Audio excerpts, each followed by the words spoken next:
Okay. Does anybody remember what happened last time we played 2 or 3 weeks ago? However long ago Um, it was. well, we were clearing out this hallway of strange bandits that were attacking the Lord and Lady. The lady is in this other room over here, and the Lord is behind the door. We Lord, don't know the identity of the attackers, but um, I don't think we know why they were attacking either. At least not yet. I'm just gonna move Lolly around a little bit to reveal parts of the map that you guys should be able to see, just to make life easier. Because originally we came here because Teresa was answering their call for. Well, she actually came here to get additional information from them, and that's when we came upon this chaotic scene here. And we are on the second floor, if I remember. Yes, you are on the second floor of Gralhund Villa. You guys did come in through the window. Just I'm moving you back, Lolly. Well, so Grim, the game's also paused, so I don't think it's showing us anything. Oh man. Only up in the northeast corner. Can you Yeah, see all I that? see is like Yeah. that's like the limit of vision. Yeah, I think it's got. Well, I'm just gonna roll with it because I don't think we need to worry too much about exterior vision. The only thing, yeah, because I think you guys know roughly. Also, I'm just gonna stop screwing with the map right now. But there are also in the eastern and southeastern rooms. When you guys had surveyed this place before, there are servants in all of those rooms. Lady Gralhund is in the room directly in front or to the east of you, Teresa, and there are some sounds coming from the doorway to the south of you, Teresa. I think at this point we ended with you had all finished killing all of those black-clad individuals who had been attacking. And I think we left right about there. So that might be as good a place as any to pick up. So you are all standing over all of these corpses with the guards. What would you like to do?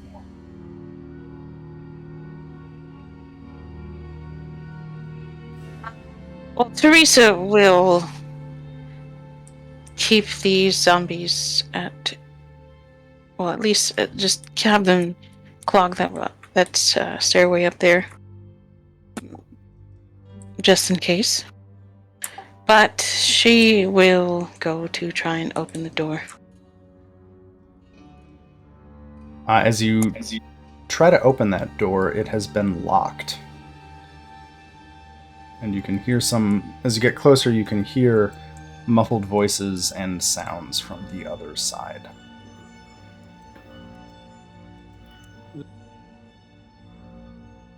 Gentle sir, the way is clear now. You can come out of hiding. Both of the voices stop as you speak through the door, and then you hear a sudden flurry of motion from behind the door, a shout, and the sound of breaking glass. Oh. Gibbles, can you open this door for me? yeah, I'm gonna try and do that. If my guile move, there we go. What rule is this again? It's been a long time since I've actually had to do like real rogue We stuff. haven't actually done rogue. Picking. Yeah, it's Thieves' Tools is your dex proficiency. Oh man. Hold on. Your dex mod plus the proficiency. No, I know I can't. My character sheet won't scroll down, so I can't get to my thieves' tools. Thing. If you click on Here your we go. I got it. You got it? Okay, it's in your inventory, yeah. You get your tools into the door and are pretty quickly able to click it over. It seems like it wasn't that sophisticated of a lock to begin with. And the door is unlocked.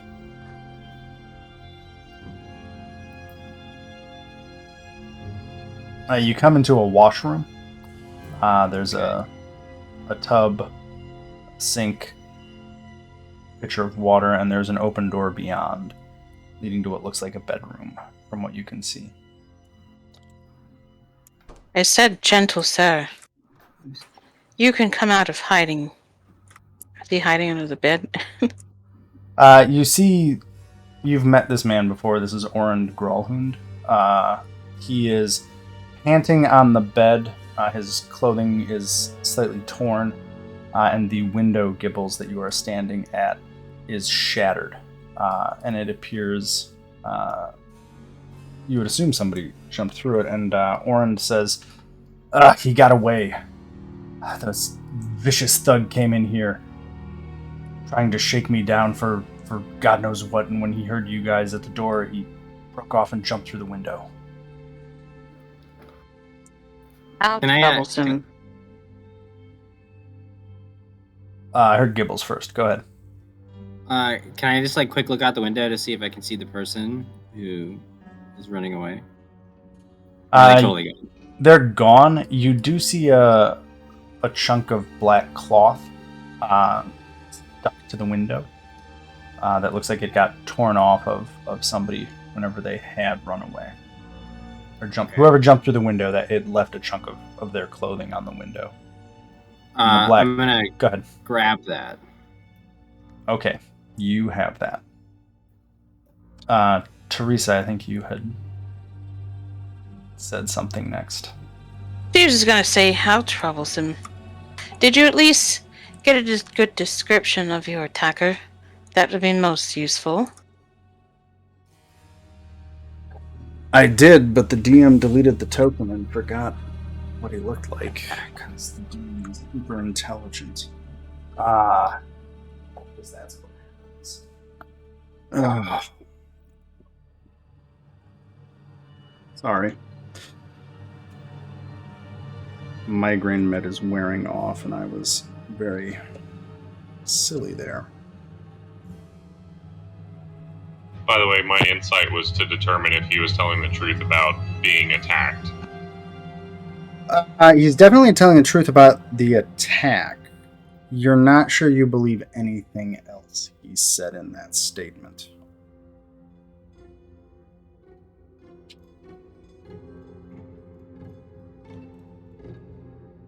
There we go, sorry. The thing I prepped most. Yeah, so you definitely believe that he was being attacked. He physically looks like he was in an altercation. But yeah, his story about some vicious thug attacking him to hold him up for money, you don't really believe any of that.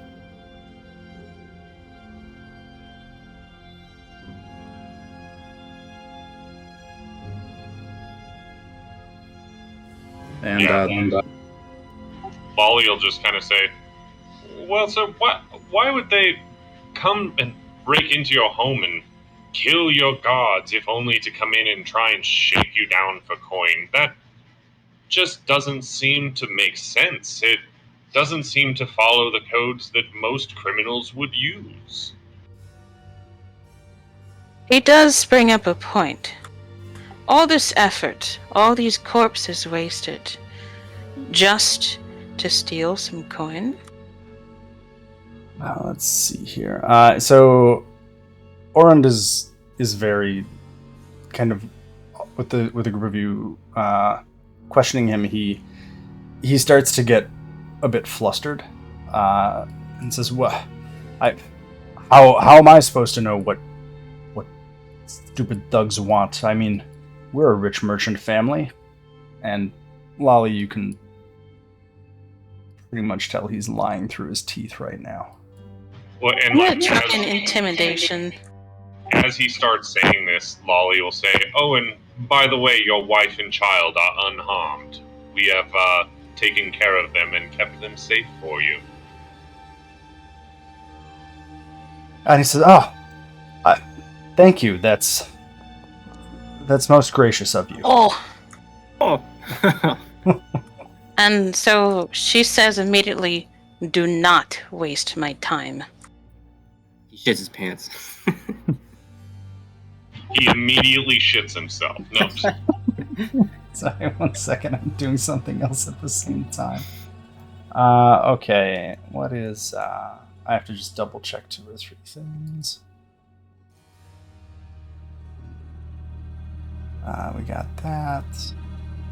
Okay, I don't think anybody can beat that.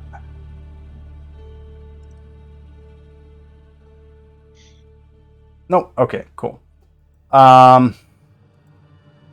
He says, fine, yes, I know him. He was a business deal gone wrong, but I don't know why that concerns you. I mean, I thank you for your help, but, you're a noble woman. Our dealings are our own. He's looking a little imploringly at you, Teresa. Even though I came here for something specific, and I do not want to be entangled in your petty squabbles. If this is going to come back onto my family, you will suffer. And as you say that, he starts to wilt in front of you, and you hear from outside in the hallway a very guttural roar, and then a thump, and then a woman screaming out.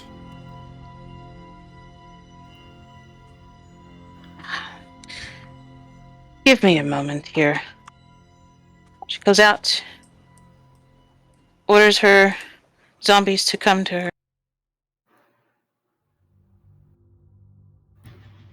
I also want to watch him and see if he seems to be at all concerned.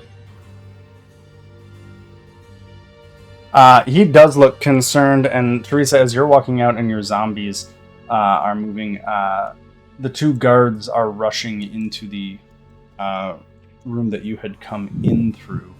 I think you can just make out that there is a figure in that room who is about to be entangled with those guards.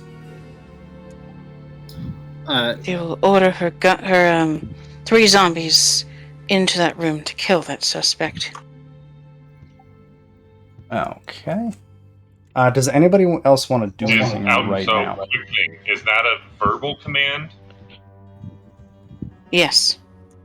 Lolly, Well, I mean, when Lolly hears the verbal command to kill that suspect, he'll suggest perhaps keeping them alive would give us more information.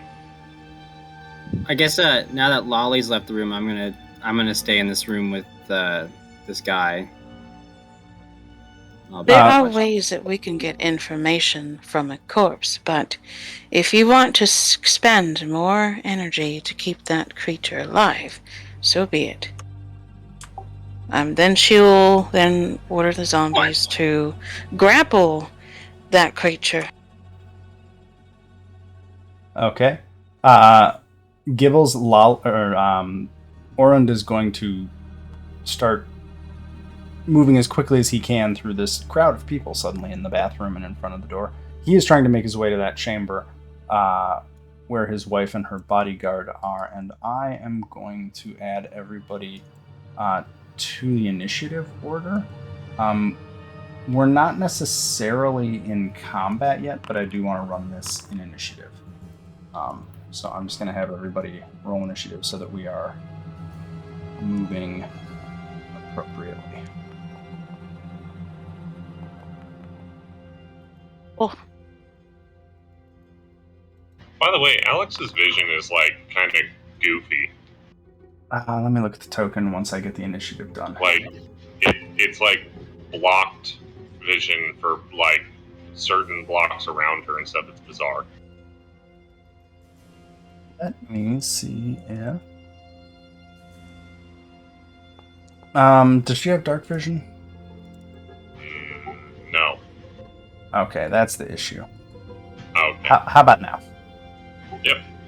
Great. Let me roll this. And we're just going to get rid of that, get rid of that, that.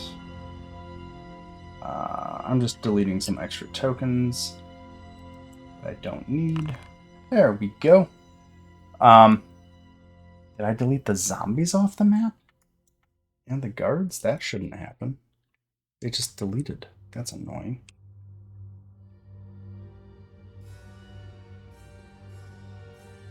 Okay, whatever.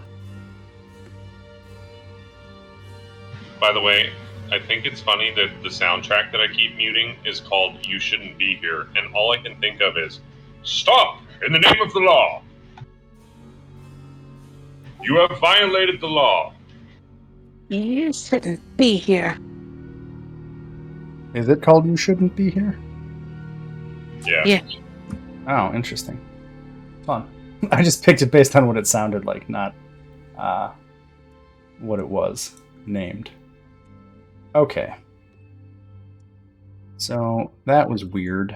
Deleted the tokens. I have to check the initiative. Technical issue on my end. Sorry about that. Okay. We are back. So I'm going to go to the initiative. Let's see, who has a clear sight line on that guy? I don't think anybody does. Liz, you do. So there is a slightly more... You can make out now that there are 2 drow that you can see standing in that room. Dark elves.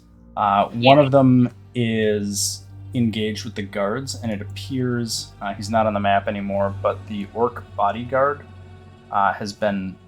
he's unconscious on the floor, kind of right next to the drow and the 2 Gralhund guards. The drow are all dressed in pretty muted clothing that looks like it is intended to help with stealthy operations. You can't make out any real discernible features. There is one in the far end of the room who has a few more bells and whistles on their gear, but is still pretty nondescript, and that figure moves out of your line of sight, and you hear Yala Gralhund scream out, and then a thump, and then that drow moves back into your line of sight. And the other drow up here, this guy is going to disengage and move out onto the balcony, along with, you can see a second drow, a third drow, and a fourth drow all pass your vision, all moving out onto the balcony. And we will get to Teresa. What would you like to do? First thing, okay, so the zombies are kind of clogging up the space there, but let's see if I can find someone to target. Aha! Target acquired. So, with my spell sniper feat, I'm gonna cast, let's see.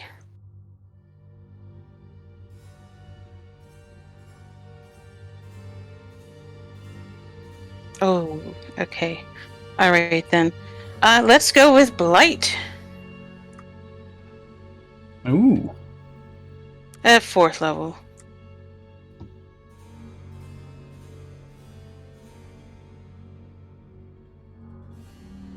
On this guy right here.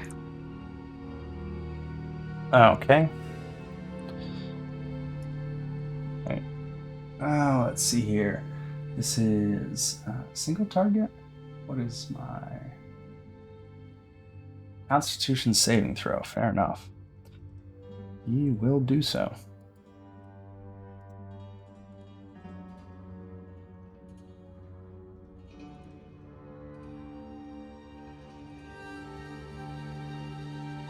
Oh, did I blind roll that?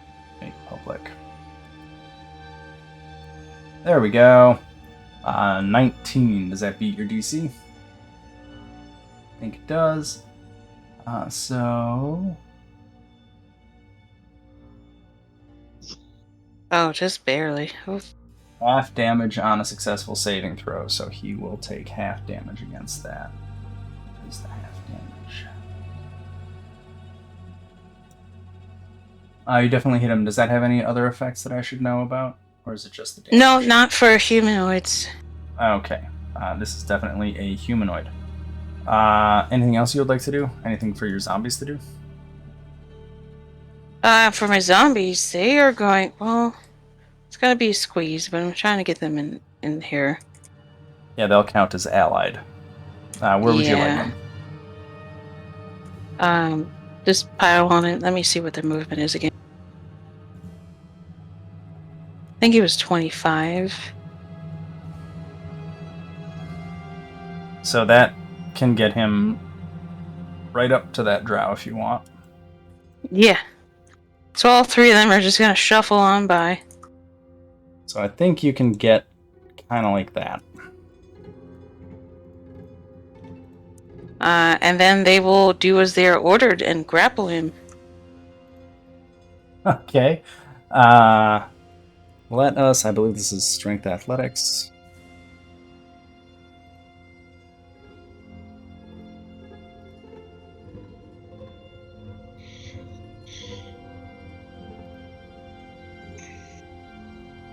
Yeah, you can make an attack roll. You can do strength athletics, and it's contested by my choice of athletics or dex. And I just minimized all my windows. I guess I should probably roll that for you because you can't see that. Okay, so 1, 2 strength athletics checks. Then I'm still private rolling. So let us reveal to everyone. So we have a 13 and a 10. This guy is going to make a dex acrobatics save check against those. He's got a 6 and a wow. Phenomenal. So he fails both and is grappled, I guess, by both zombies. He's double grappled. Nice. Yes. So he's double grappled. And anything else? No, that's it for the zombies. Okay, so Orand and Yala are going to get to go. Orand is going to dash in past his guards, and then as soon as he sees the zombies and the drow kind of stop short and go pale, kind of completely losing his composure as there are zombies standing in here. Yala, not really knowing what's going on, screeches as she sees those zombies come in, and I don't think anybody can see this, but you hear some scrabbling sounds from her, and you hear her shout, "Orand, stop him! He's got the stone!" And that will take us to Gibbles. Alright, so I'm going to run this way.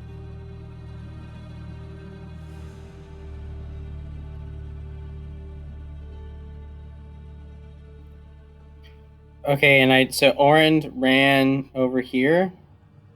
Yeah, he made it right through the doorway. And somebody yelled, "Orand, he's gonna get away with the stone." Yes.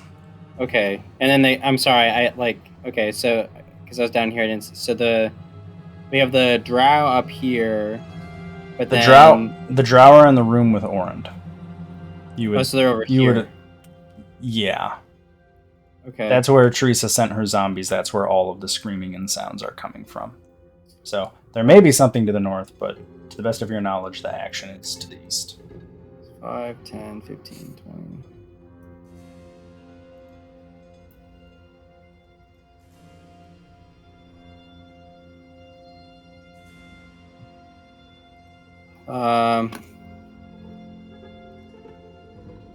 All right, I'm gonna go.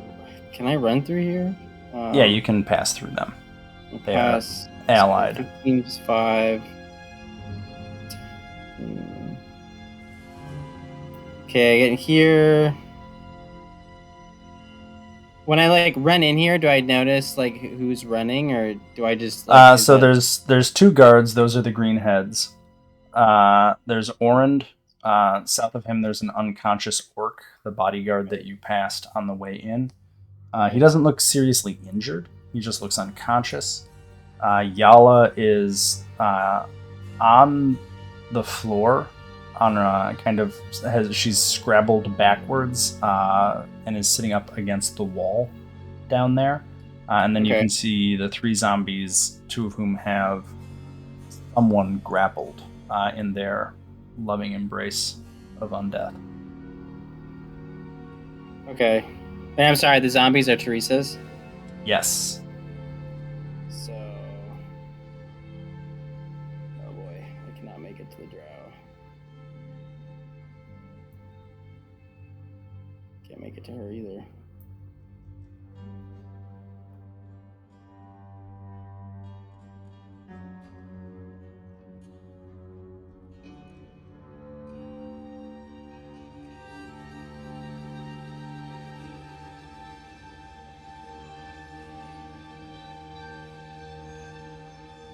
Where do you want to go?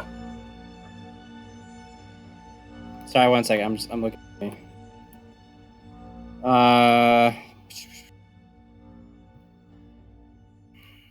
I'm gonna go. So I've gone 20.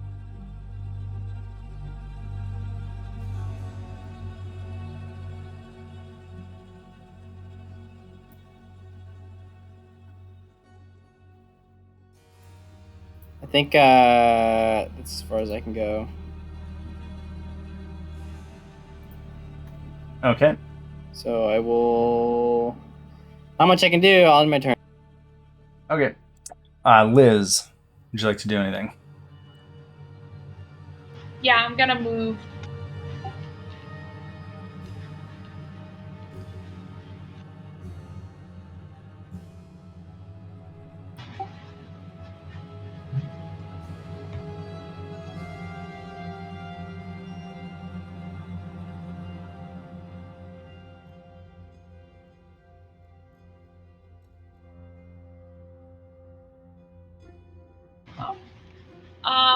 Can I go up this square, I guess? Because I can only move one more space.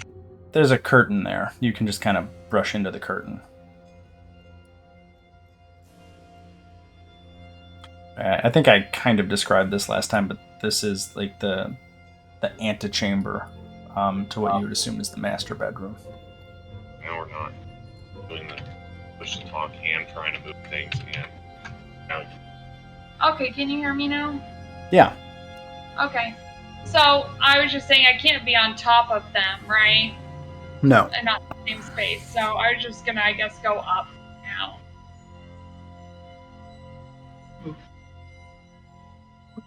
Right there? Well, yeah, I think that's the only place I can go. If I want to be in this room at all. Yes, otherwise you'd be back out in the hallway. Okay, but hold on. I just wanted to see what I saw along the way. Let's see. I go this way, walk in. So lots of dead bodies in the hallway. I think you weren't here when that happened, so that's the aftermath of the fight with the thugs. Okay. And then this room is an antechamber. The party came in through this doorway here that I'm pinging by that leads to a balcony. They used a grappling hook to get up here, which was fun. Fun. Yeah. But along the way, I was gonna tell, since I passed by Teresa, that I was gonna tell her that I saw Drow going back towards the balcony then, just along the way. Okay. And then since I can't really see any other Drow, it's just this Drow lieutenant right now, right? Yeah. In the room. That's the one you can see in the room. Allied, right? Is he what? All the other people are allied. Yeah, so the man that has the dashing noble is Oren Yeah, we Gralhund. just talked to him. Yeah, right? Yala is his wife down to the bottom. The two green from folks. the yawning portal? Yeah. This is that couple from the Yawning Portal. Okay. And then the orc guy is Yala's bodyguard. This What's his guy. name again? I don't think you have his name yet. Oh, okay. I don't think anybody's gotten his name. Yo! He's Mr. Unconscious. He's Mr. Unconscious? Yes, right now he is Mr. Unconscious. That's Sir Unconscious to you. Okay.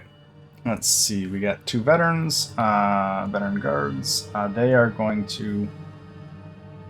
One of them... Oh, I thought you were. Sorry. No. Go ahead. Um, Moonbeam.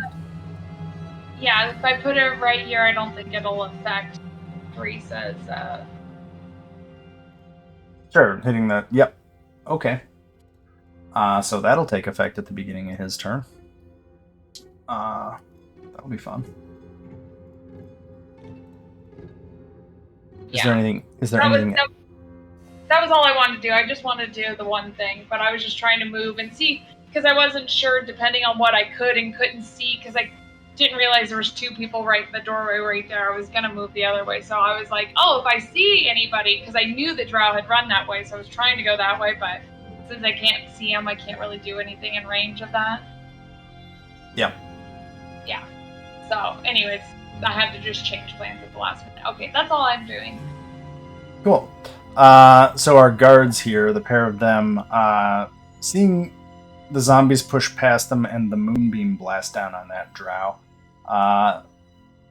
slight deviation from what they would have done. One of them is going to get up to the drow and hold her sword to his throat and say, "You need to give back our master's property."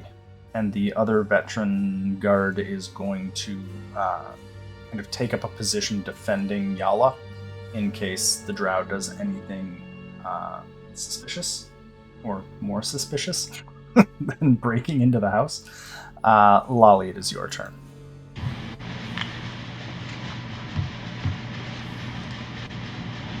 Alrighty. Yes, I know it's my turn. Thank you. Go right there.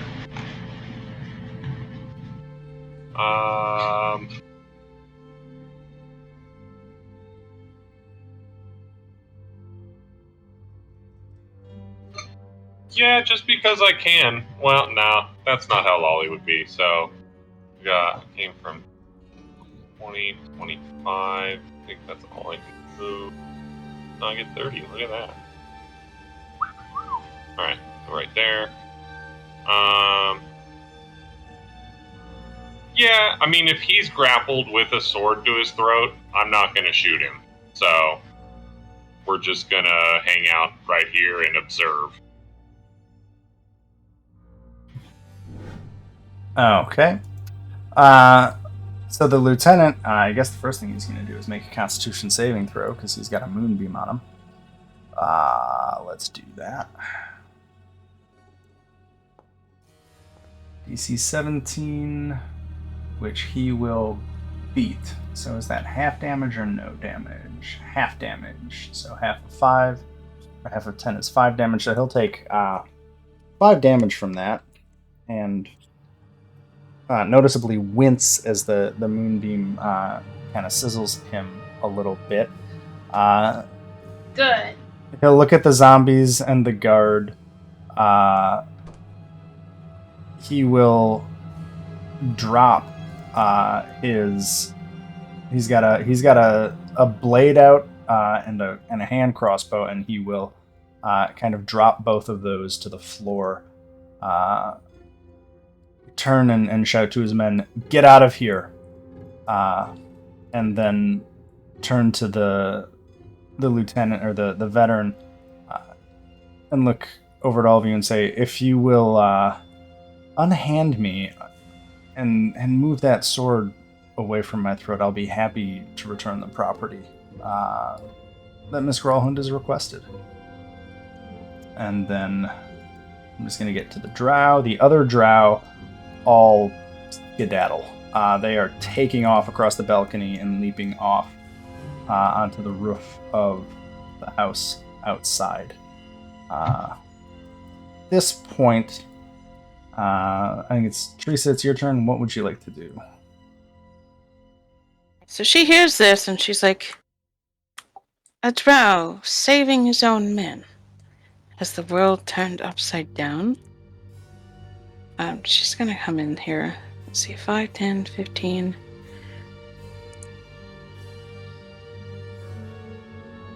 Uh, 20, 25. By the way, This is my insight as far roll as I is to can know go. if he's telling the truth, if he'll give stuff back if we unhand it.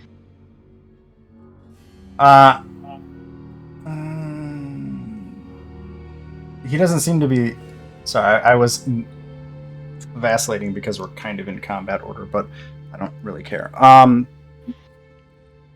You believe him. You don't detect.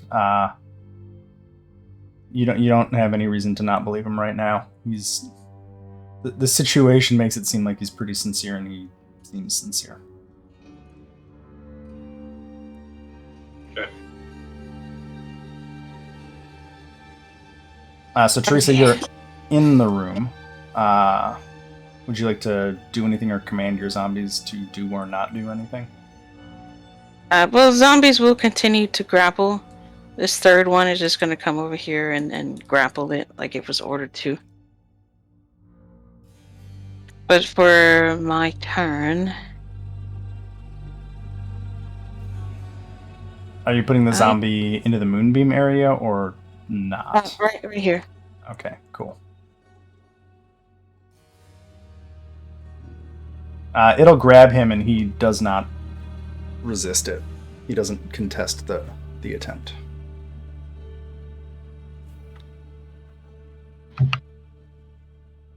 I think if I should cast a spell, and I'm not.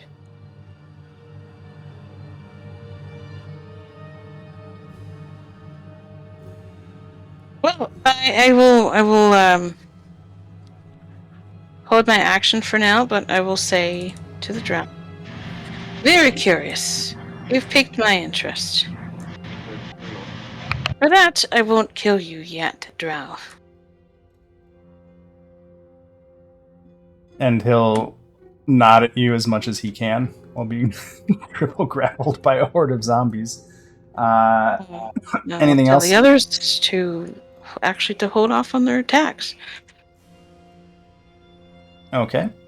I'm gonna go to Orund and Yala, and kind of gonna flip their order because they're in the same initiative here. But Yala will stand up and kind of brush herself down, and then after staring at Orund for a split second, will say, "Orund, go get it." And Orund will kind of figure himself out, get over there, and hold out his hand to the drow and says, "Give it to me now." And the drow, looking at him and while being restrained by all these zombies, says, "I'm a little unable to use my arms right now. If you could convince your friends, associates, to release me, I will happily give you the stone back. And maybe drop this beam of light at the same time." And then I will go to Gibbles. I guess I'm gonna just run up as close as I can get and pull my my rapier out and just get this thing out of here. I guess and just wait. I got nothing else to add to this right now. So. Okay. Yeah, that'll be my turn. Liz, what would you like to do?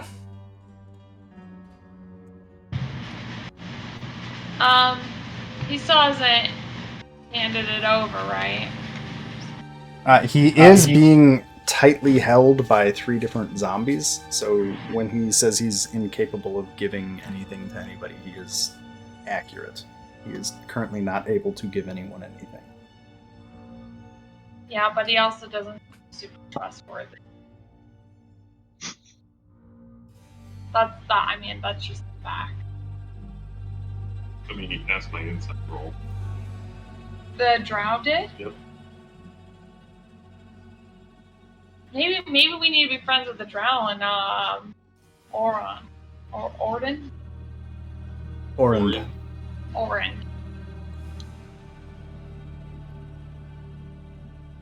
I mean, I think I'm just gonna move closer. Behind all the zombies. Man, it's a good thing that drow aren't suicide bombers. Everybody just keeps moving closer. Depends on the drow. I am not playing some of the older lore, so. Can I hold my action for if he becomes ungrappled and he starts to attack? You could hold an action, but it won't matter if we stay in combat order, because the round will end before then. Do you want to keep your moonbeam on him, or drop it? No, I want to keep it on. Okay. Because, I mean, he serves the same purpose if he ends up dead. He'll give us the toll. Okay. Okay, anyway, Yeah, the guards will... The one guard will continue menacing him, basically waiting for a command from Orand. The other guard is continuing to block Yala, because that guard doesn't feel like stepping into a moonbeam, because that seems like a bad idea. Lolly, would you like to do anything?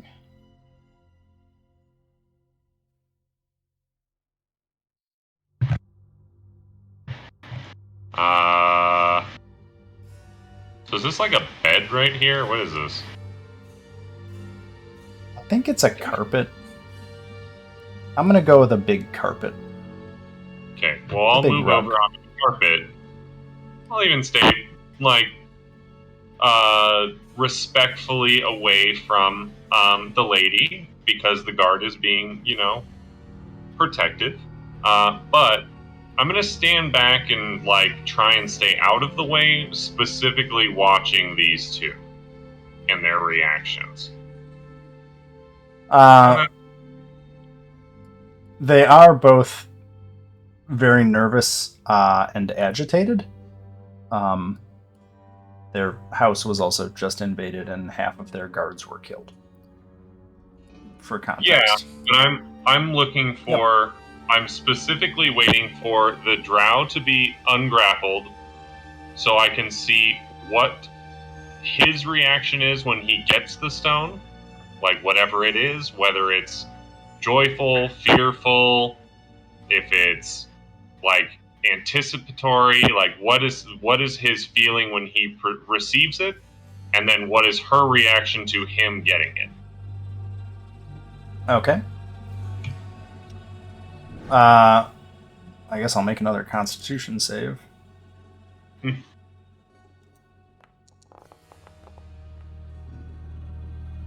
Takes 10 damage that time and winces a little more. These shots from the moonbeam seem to be hurting him. It doesn't seem like it's necessarily going to kill him in the immediate future, but it definitely hurts. He is still grappled by 3 different guys and is not fighting against it. And looks to you all again and says, I would very much like to comply with your request to return the stone, and I'm somewhat unable to right now. These also smell very bad, ma'am. And I think that will take us to Teresa. Okay, Teresa will have the zombies release. Actually, no.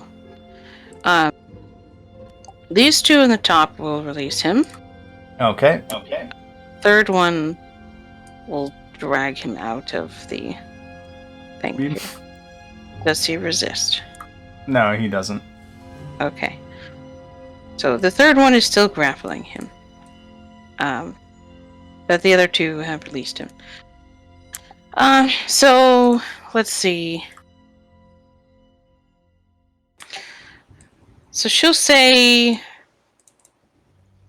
that the drow had better start talking before one of us gets impatient. And I'm going to break turn order a little bit, but leave the combat tracker up. He's going to, I guess, while he's hugged by this zombie, kind of shifts a few places around and reaches and says, could you ask your servant to move his arm down just a little bit more so I can reach the pouch holding the stone? Waves her hand. The zombie releases its grip slightly. And he reaches down to his waist, rather deftly actually unties a pouch with one hand, pulls it up, and kind of holds it up above his head, and says, the stone's in the pouch. Whoever would like it, you can have it. So he's holding it above his head. Do any of you make to take it? I'll try and snag it. Okay, I think...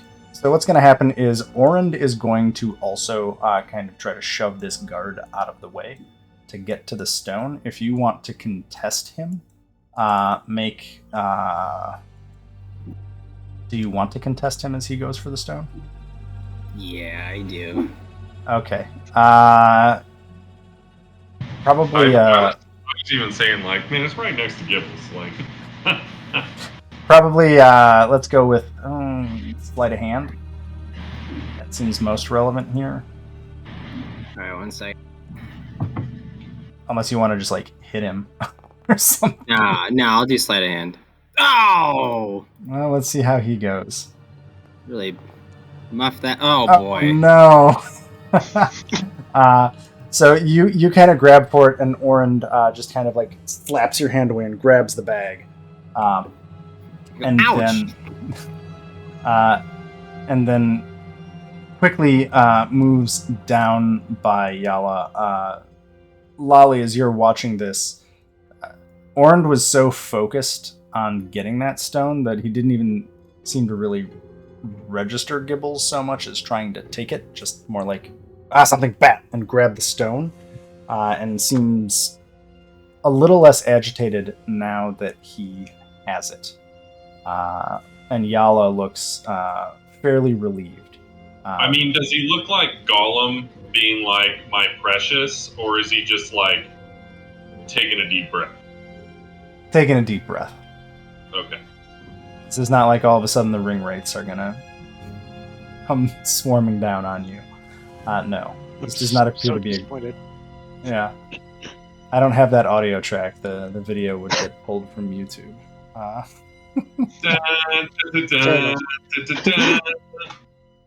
don't even remember the audio from that. Okay, so I think I'm gonna... Well, no. So that'll take us through Yala and Orund. Gibbles, I'm gonna say that eats your turn. Right. At this point, we've still got the drow grappled. Kill it. What do you guys want to do at this point? Teresa does not want to grapple it to kill this drow. Not yet. She wants to know what caused this drow and his people to assault this noble villa. Of all places in the world, a drow and his men in the middle of Waterdeep to come in here. Were you hired by someone? Or is this something more religious that drives you? The man laughs a little bit. Like he kind of chuckles as best he can at while being bear hugged, and says, "I am probably not like most drow, you know. Excuse me." And he's kind of shifting as he's trying to talk while the zombie is holding him. We definitely came here for that stone. It's nothing religious or cultural. That stone is quite valuable. I'd recommend you maybe ask the Gralhunds why they have it. I can assure you, if you release me, you all seem quite capable and quite resourceful. And I believe it's Miss Portier. We may be able to help each other in the future, but I'd have to ask you to trust me and my compatriots to reach out to you at a less awkward time. And he kind of looks at the zombie who is not breathing on him. Let me see this stone. Pointed. Hold on. Yeah. So Oren's got it right now. Lolly, as he said this, are you still watching Oren and Yala? Yep. They both look concerned but confused by this guy's little set of statements there. Mm-hmm. And you come over and ask Oren for the stone? As in, they almost look like they didn't realize it was expensive? No, just this whole scenario is like, they're like, what? Who is this guy? Like, they're as surprised at this guy being here as you guys are, or maybe more so, and his comments mostly are just catching them off guard. Like, okay. Got it. Something's happening here, and they're just like, what? Okay. So Teresa, you come over. Are you asking him to show you the stone? Yes, I want to take it. Because I want to do identify on the stone. Okay. Oren seems conflicted. He looks at you and looks at Yala, and Yala says, "Fine, Oren, this may be the best path forward anyway. Just give her the stone." And he hands you the bag that has the stone in it. Alright, I will take out the stone, hold it in my hand, because identify is a touch spell. And I will use a spell slot to cast it, so it's instant. Okay. Do I have... Did I really not? Handouts. Hey.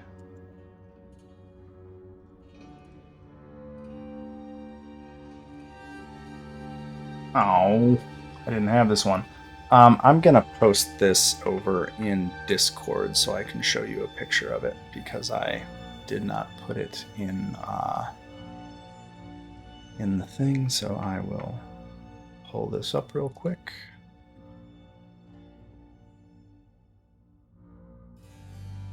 There we go. Let's see, Thursday team. Just gonna dump this image in Thursday team. So the first thing is, it is a smooth green stone with 3 eye sockets in it. The image here shows eye sockets carved into it, with eyeballs in them. Right now, those eye sockets are actually empty. Teresa, as you look at the stone, it is very obvious that there are 3 empty eye sockets on this stone. And I'm going to turn off the combat tracker so it stops making that ticking noise. Can Lolly see this from where he's at? Are you holding it in a way that Lolly could see it, Teresa? I'd be holding it in her hand, examining it like you'd be examining a gem. So yeah, I'm pretty sure everybody should be able to see it. I mean, everybody else can see it's a smooth green stone. When you identify it, it has a strong aura. Are you doing identify, or are you doing detect magic? Sorry. Identify. Okay. When you identify it, so this is the stone of Golor. It has some magical properties. You're pretty sure if you attune to it and can find and place eyes in the sockets, it will unlock further properties of the stone. But right now, as best you can tell, it has no real effects until eyes are added to those sockets. But it is definitely a magical stone of some sort. Lolly asks if he can, like, look at it just briefly. Sure. While I'm looking at it, Grim, does it look like it could be mounted as a pendant in any way? As you examine it closely, no, it does not. Well, let me rephrase that. It could be mounted as a pendant, but there's no evidence that it...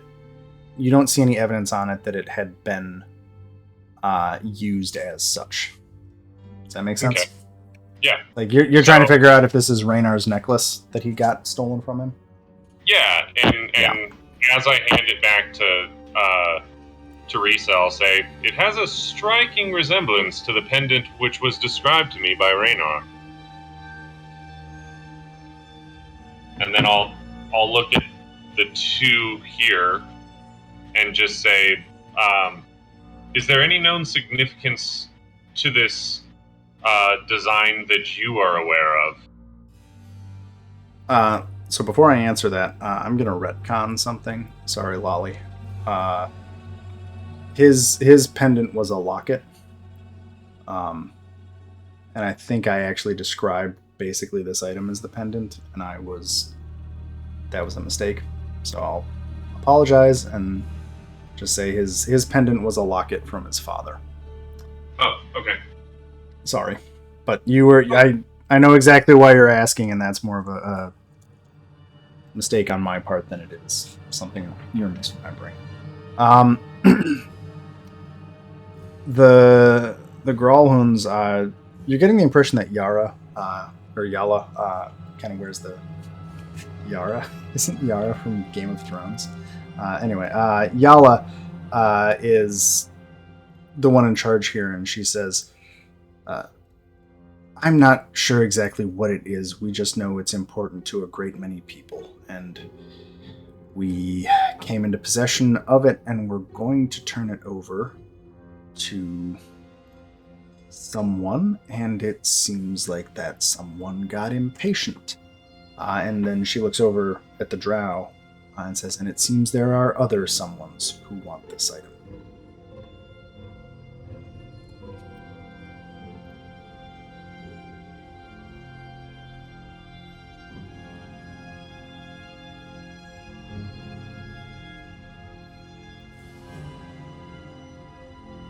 Well, it seems the stone is quite popular.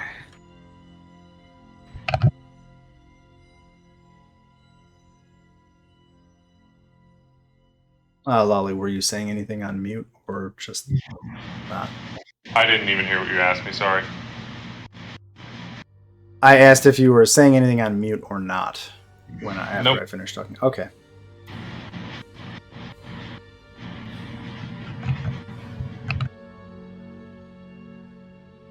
Lizard Gibbles, anything on your end? No. Not really, no.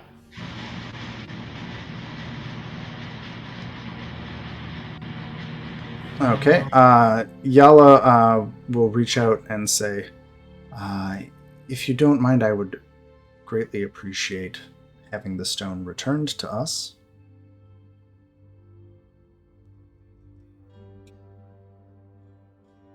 Molly's gonna ask, who was it that you were intending on returning this stone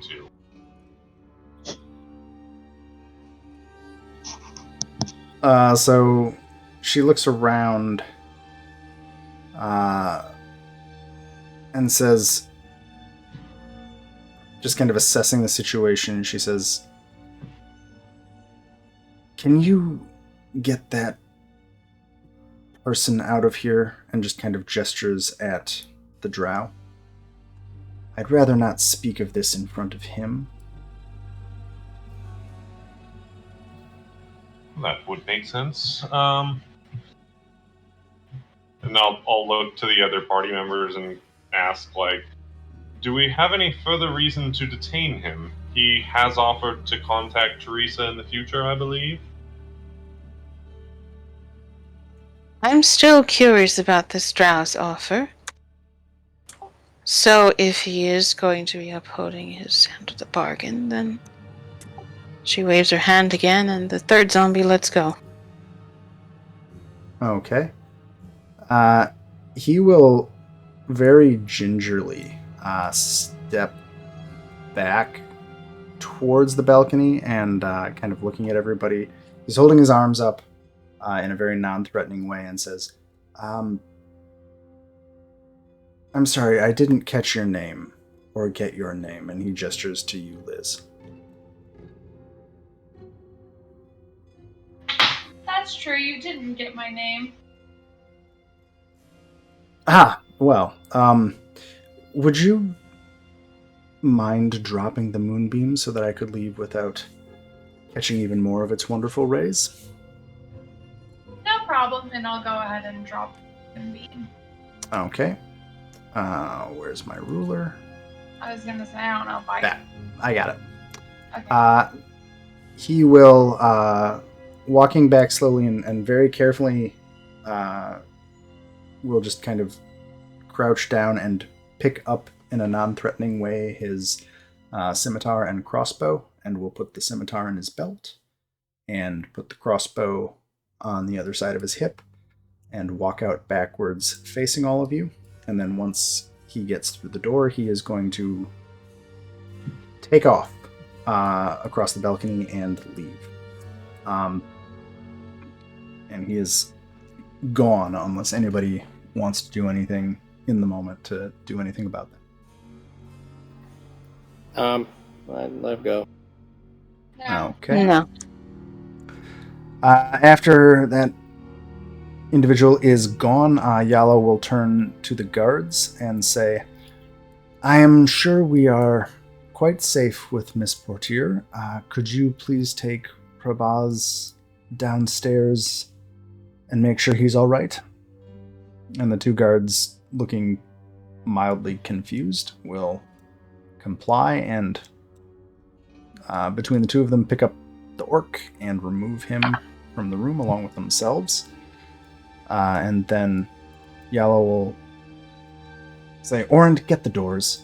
And Orand will go and close all of the doors to the room and come back to be near all of you. And then Yala will say, there, a little more privacy. We were contacted by representatives from the Black Network here in the city. Are any of you familiar with that particular organization? I was just going to ask, is there something I could I roll history to see if I remember that or something? You'd know the Black Network are Zentarim. Beyond that, I'm not sure. Yeah, you could do a roll if you want to do history. Ray, can you say that again? Zenturian? Zentarim. Or Gentarim, I don't know. Zentarim, yeah. Yeah. I'll write it in chat. All of you would know that name. Okay. They're a criminal / mercenary network. Whether or not they're illegal is... that's the group that we fought. Yeah, that's the group you fought. Okay. I was gonna say Liz has, I think, heard of them, but doesn't really know that much about it. Because she doesn't really live in... Yeah, for all of you, except for maybe... Well, Gibbles would probably know a little bit of this, but your knowledge is pretty out of date. They get hired as bodyguards, as mercenaries. And so usually it's not uncommon to see Zentarim members doing legal paid business. But there are also usually rumors that they are involved in less up and up stuff as well. Lolly, I think with a 16 you would know that the Zentarim had mostly been, it was at least thought, wiped out in Waterdeep by the Xanathar Guild. At least based on your when you were still actively working cases. So it's a little bit surprising, kind of the depth of, or this attack would imply a level of organization and capability that you would not have thought the Zentrim had in Yes, Waterdeep. they've at this at least point. partially rebuilt then at some point. It would appear that way. Hey Ray, sorry, Yeah. quick question. Is the Zentrim, were they related in any way, or did you mention them when you gave me that little backstory about my family going to the mountains to mine? Or am I making that up? I think you're making that up. All right, never mind. It's okay. It's been yeah, a while. I feel like I've heard it. I thought it was related, but never mind. Yeah, your family thing. Your family legitimately bought that mine, and it just basically collapsed. Well, the mine it didn't collapse in the sense that it physically collapsed. It's just word stopped coming from the mine, and the financial investment on it with no return kind of set your family back after you disappeared. Okay.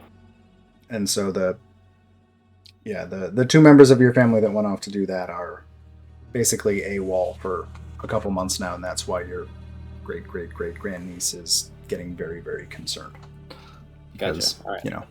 All right. But no Zentrim that you know of involved in that. Cool. Thanks. So jumping back into the conversation, Yellow looks around at all of you. I think most of you. Well, how do you respond? She asked if you're familiar with the Zentrim. Does anybody respond? Yes. Teresa will say, I have heard of their exploits and their failures. I've just heard of them, not really knowing much at all. And Lolly will even mention, well, in my prior life, I remember at some point that they were at least partially wiped out by a competing criminal organization here in Waterdeep.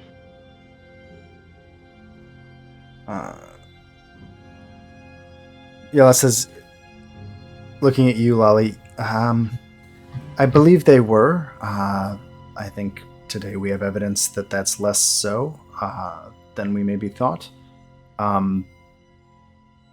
We were contacted by a man named Erstel, who works with the Zentrim, and we were asked to safeguard something for him for a time, and we did that.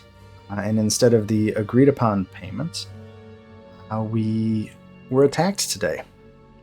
So I am eager to either find a new contact and get rid of this stone, or if you have any better ideas, this may have become more trouble than it was worth for us at this point. Lolly will say, what was the gentleman's name again who contacted you? Erstel. I don't have a last name. First. And what was your promised reward? Gold and potentially favors or assistance in the future.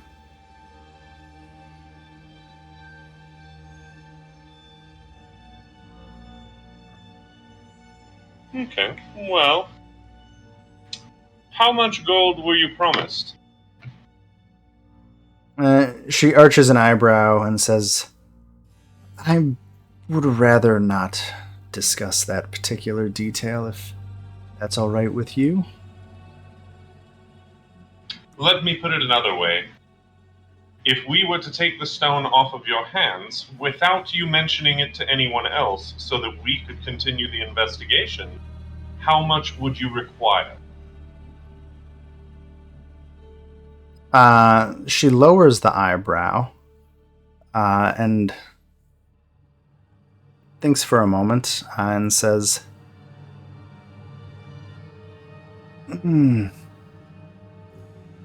5,000 gold.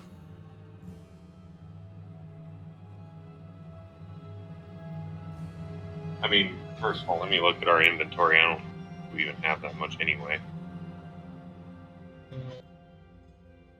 Oh, it's in the people, right? Yeah, it's in the party loot.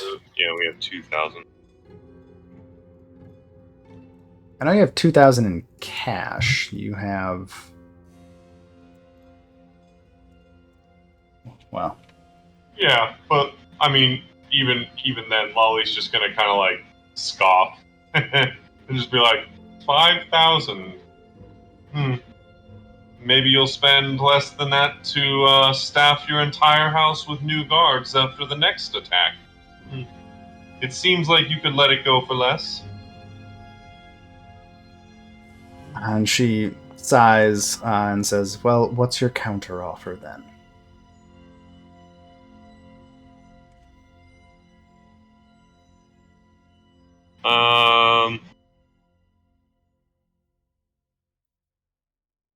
Lolly will come back and say, I believe we can afford to give you about 1,500 in gold, but with the caveat that we will also lift the Zentarim hit order that apparently is now on your head. She says, I'll accept that with one condition. The first is, I don't know if you can promise to lift that order, but I appreciate the help. The other condition is I would ask you not to go to the Watch about this particular event. It would be more trouble than it's worth for us. The Watch is not going to understand anyway. No, That being said, they will Lolly's not be definitely hurt. going to raise his eyebrow at her while Teresa's talking. Is this a conversation between you and Teresa at this point? Oh no, she's talking to whatever this lady's name is. Teresa's talking to this lady now. That's fine. But while she says that, Lolly will just raise his eyebrow and like kind of look at it and be like, "Oh yeah, keeping out of the Watch's eye, huh? Yeah, I wonder why." Because when you get more, what is the expression again? Too many cooks in the kitchen and nothing gets done. Less is more. And seeing both of you, Yala says, I'm sure this is going to make its way to the Watch eventually, but we'd rather control the involvement, if it's all the same to you. There's a few too many bodies in this house, but we can handle that from here. Completely understandable.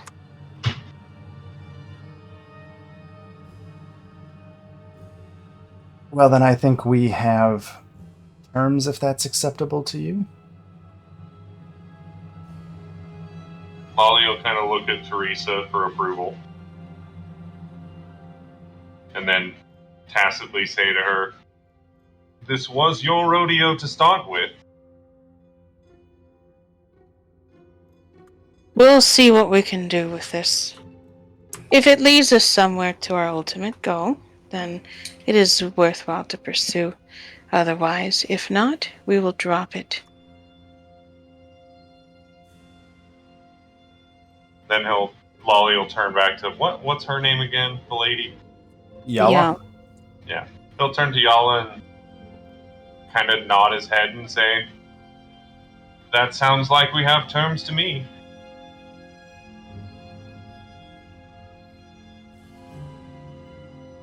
Very well. Well, you already have the stone. Can you pay your end of the agreement now, or do you need time to arrange for that?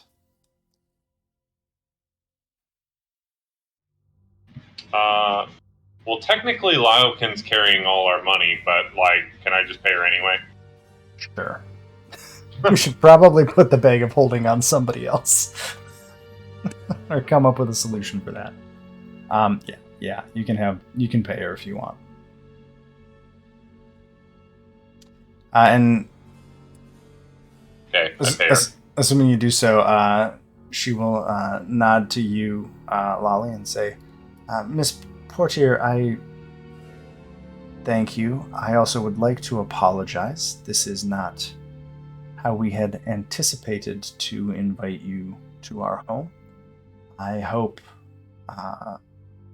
perhaps in the future, after this business is sorted, we may have a more cordial visit and return to some of the matters we had wished to discuss with you. Now might not be the opportune time.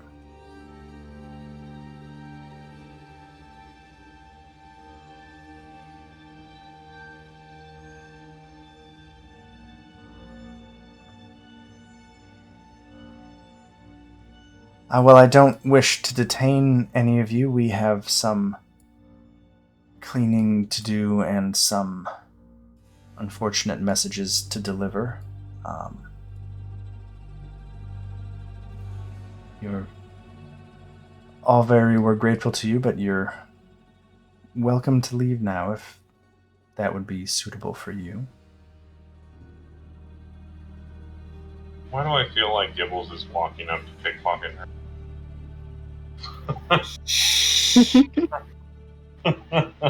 I mean, she's focused on somebody else, but also, you'd have to get past him. Yeah, no, I'm not gonna try. Not right now. He's like, nah. As a hidden roll pops up. Yeah, exactly. We're all waiting for it. Alright, well, I'll look to her and say, well, an interesting night, to be sure. May we be pointed towards the front door instead of exiting off of our grapple? He gestures to the hallway and says, well, I can show you out. And she'll kind of gesture to Orin to follow her, and these guys are gone. I'm just going to move them out of the way. There's a wonderful room full of dead bodies here, but let's grab you guys. Ooh, can I do this? Yoink. Who cares? Teleportation. No. They'll take you down to the hallway and go ahead. Oh, I just said bang. Yep. They will show you to the front door. And another dining room full of dead bodies.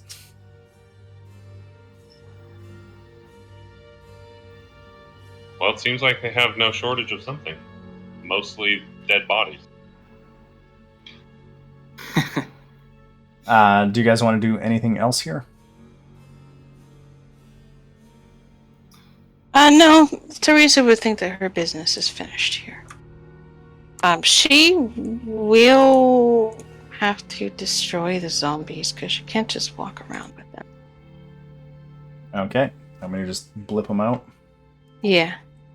Okay. She'll destroy them. No more zombies. At this point, it is probably early evening in the day. So the question is, what would you guys like to do next? Did Drow give a time to reach out to them? The Drow said they'd be in touch with you. Okay. And aside from them being Drow, I don't think you have a whole lot to go on.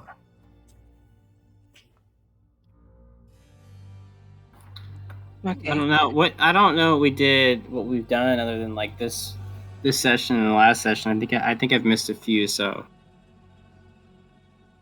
there was all the City of the Dead stuff. Basically, yeah, because it's been like. Well, and then we were at some point going to go look for his family's mine. Yeah, that's like a long one though, so we should hold off on that unless. Did we finish all the City of the Dead stuff? Or did we just move on? We thought there was a vampire living in one of them. I remember. And then we cleared 2 of the tombs, and then we went to the Yawning Portal, and they were saying that there's a drow in the Undermountain or not a drow, What are you? Druid? Yeah, a druid in the Undermount that might know about that specific magic. Yeah, oh, but first we went to the library. Yeah. The library. Chomper. Yeah, no. So, yeah, basically we're at the point where it's Undermount, Undermountain. go to the mine, or... Yeah, no, mine's in the Undermount too, so... The mine is not in the Undermountain. Well, The yeah, mine... no, my storyline. Oh, sorry. Yeah, mine as in my storyline. Gotcha. So, yeah, my storyline's there. Liz's storyline's there. Gibbles is not there. And Teresa's is around the city, I guess. If I recall, I don't know if I did this yet, but I had to visit the. I think I already did visit the academy to get briefing on what I was supposed to do. Yeah, you've seen the academy, the Blackstaff. I think at this point it was the follow up to that was they had also kind of sent you on the City of the Dead piece. After you came back, they pointed you towards Candlekeep, which is why you headed there. Following up on that, and Candlekeep led back to the Journal of Xanthoria, and this druid that was going insane. Yeah, I remember now. It does mention the druid that is at a deeper floor of Undermountain. Yeah, so that's all kind of converging there, at least from the City of the Dead perspective. You also have the stone. I think there was a noble family at the very, very beginning of this campaign, at this point, which was months ago. The Castellanters, who, seeing you there, Teresa did invite you also to let them know if you ever wanted to talk to them, now that you have come to Waterdeep. They are a noble merchant family in Waterdeep. I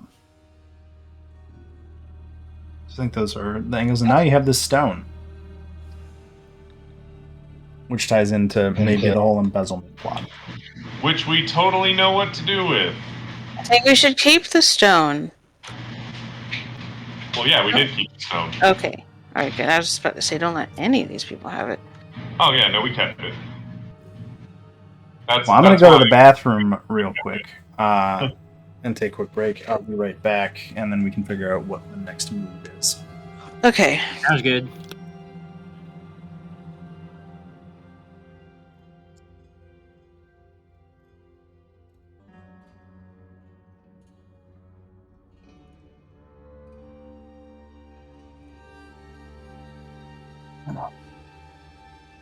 I return. Alright.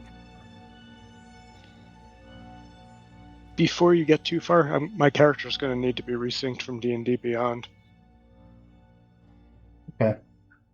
I can do that real quick. Oh yeah, that's right. We should introduce the new character. Well, I mean, this was a sequence that I didn't want to just drop somebody in, so. Yeah, when it makes sense, I'll be in. And if it's next session, it's next session. You get to find out if you actually want to keep playing with us after hearing me run a game for an hour. Okay, let's see if I can fix your character.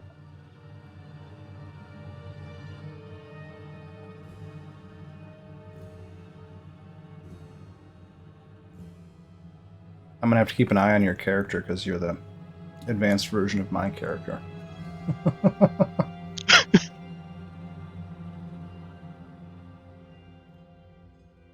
Well, it'll be a learning process for me too, since it's a lot higher than any level I played in 5e. Yeah, just jump in at the top end.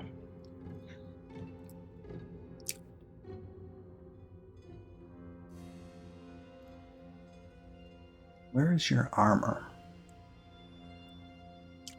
should be warned at this point. At least I thought I Oh, looked at it. there's the helm. There's no, it's there. Sorry. Okay. I just can't read.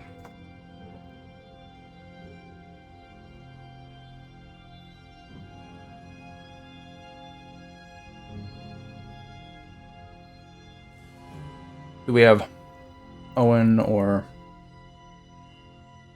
Rio or Liz? We're all here. Well, Oh, cool. Well, we don't know about Owen. I mean, we can't speak Oh. for him. he's on Gibbles. the wrong side of the country for us, unfortunately. It really is. Give me one more second. Okay. Yeah, we're not quite as far spread out as my Saturday game.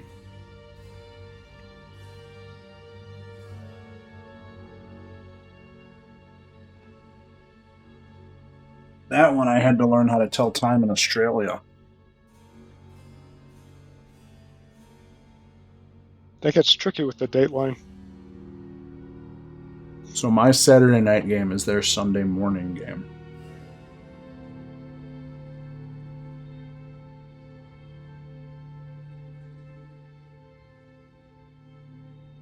I don't know if I've ever started playing D&D when the sun was up. As a kid, I've done all-nighters for gaming. Oh, I just meant starting at a reasonable time. Oh, well, yeah.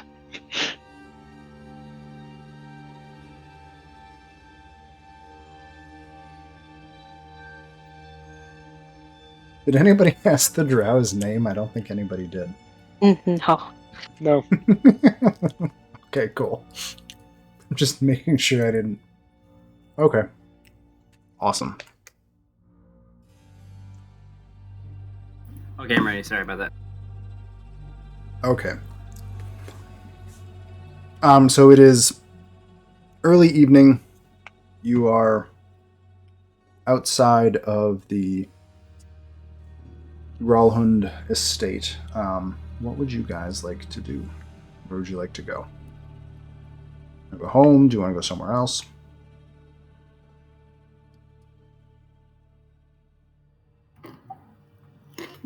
What, Do we- I mean, it's do we early. need to rest?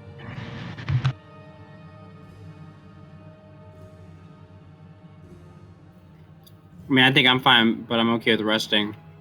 I'm curious if have we been back to our place in a while? Yeah, we were there before we got here. Okay, never mind. Yeah, I think your original plan had been to come here, and then I don't know what your plan was after that.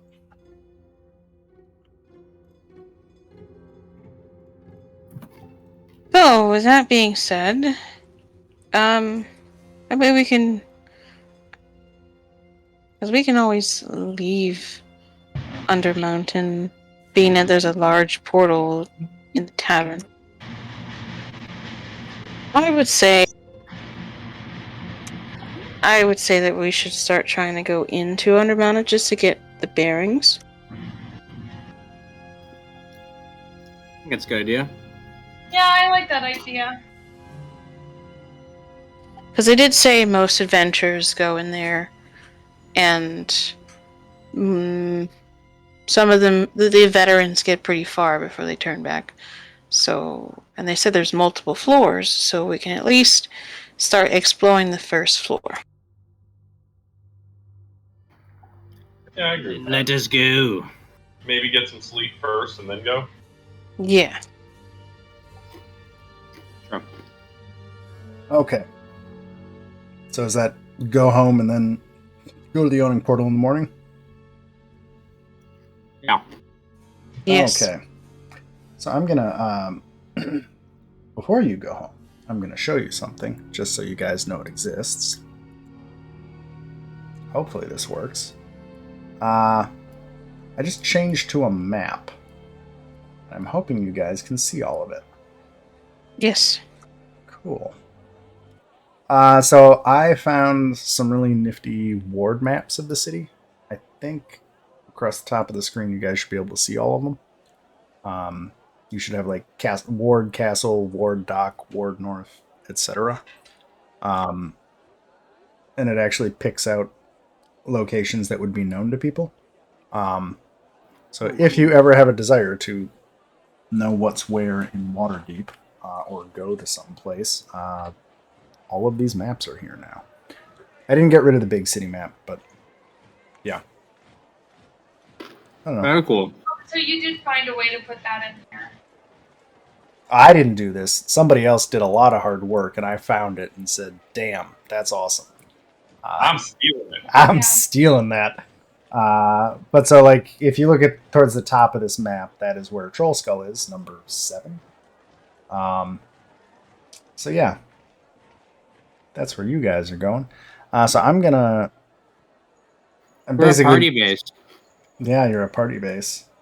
I like how it says that. Oh, I guess I should check to see if there's anything like horrible on here, but I don't think any of this would be unknowable. I guess as a general statement, if you just pick some random noble villa, I may or may not know who they are, depending on it, because there's about 100 noble families, and they're all over town. But if you are so inspired to look at this map and say, hey, I'd be interested in going to one of these places, give me a heads up, and I am happy to either tell you if I have it ready for the next session or not, if it's relevant. Anyway, lots of maps that are pretty fun. And I will then move us over to Troll Skull. Uh-oh. I have 2 different Troll Skulls. Why? Is that the good one? Or is that the good one? That's the good one. I will move you guys right here and activate.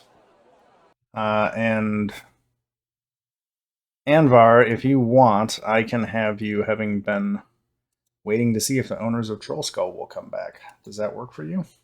Sure, that's fine.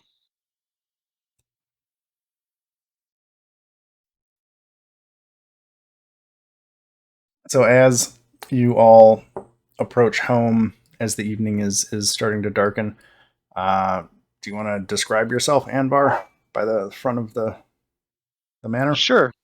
It's a hill dwarf. He's a little shorter than 5 foot, pretty stocky. He's in plate mail armor, has a shield. The shield and the armor both have the symbol of Selune engraved on it, which is the goddess of the moon.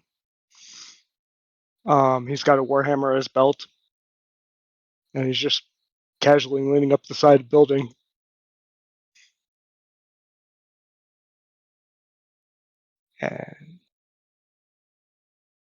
And stands up when he sees people approaching and smiles. He's got a sort of reddish brown hair, long beard. Teresa keeps slight distance. Lolly's gonna walk straight up to him. Yeah, me too. I'm But curious. she would ask, are you looking for someone?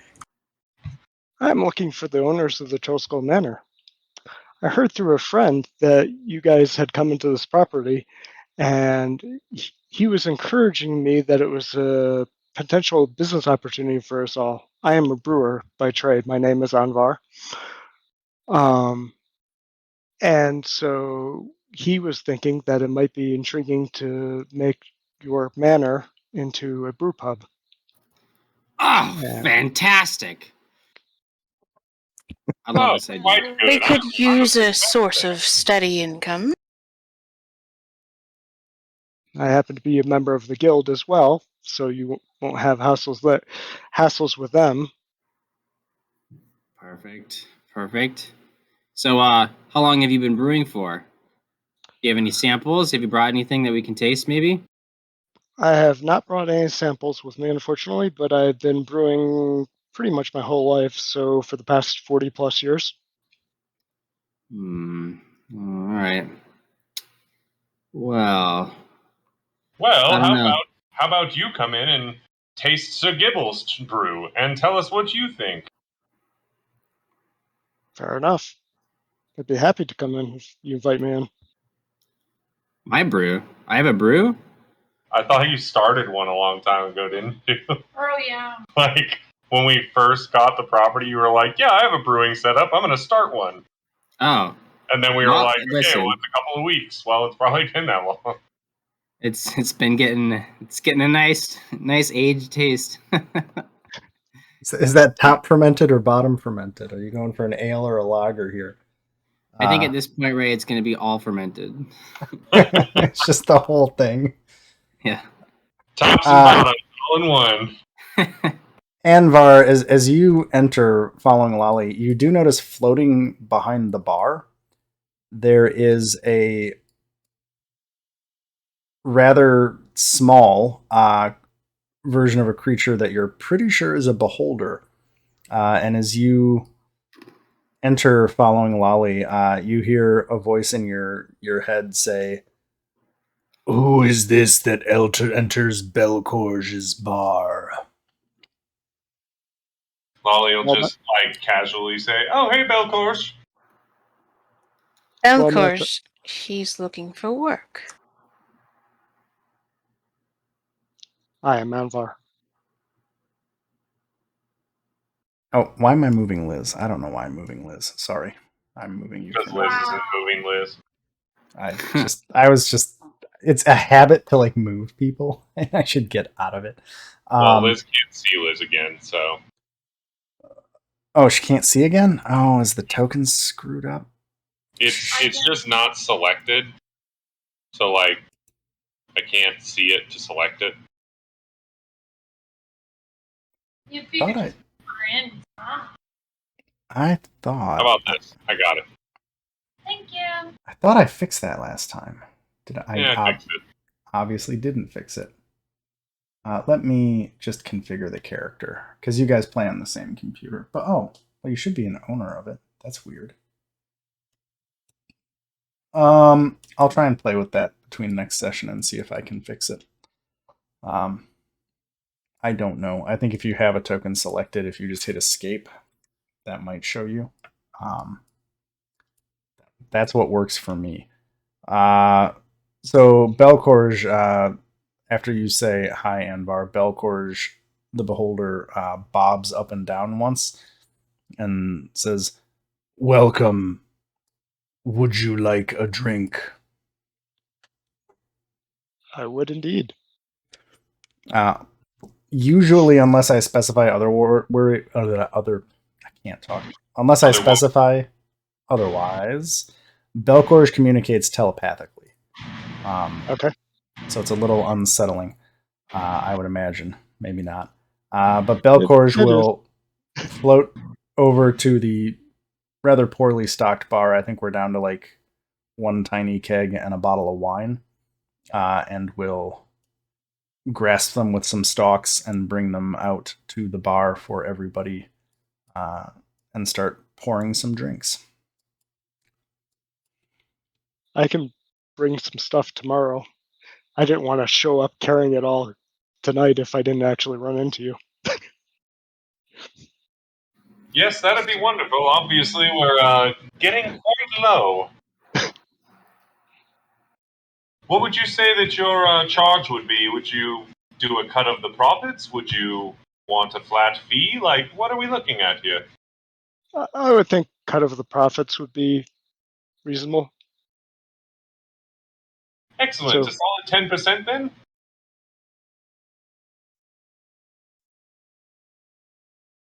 He pauses. He looks around to see how many people he's sharing with. He's here like, well, I was hoping for a little better, but it is your place.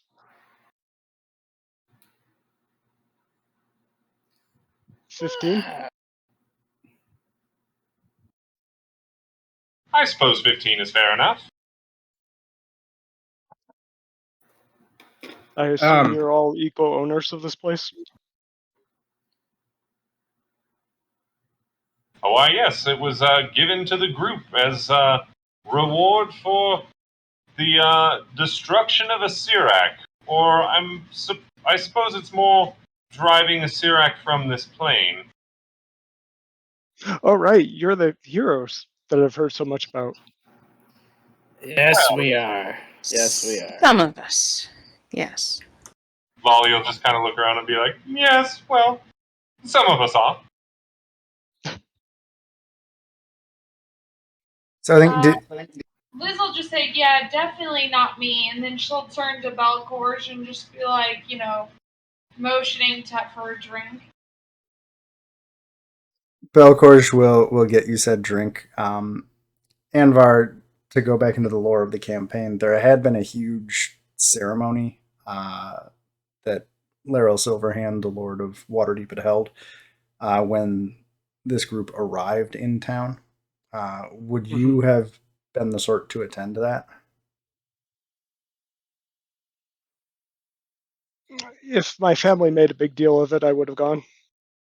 Or the church made a big deal of it.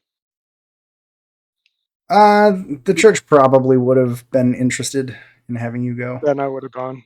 just to show Would up have, in your yeah, just show like. up as part of the temple contingent.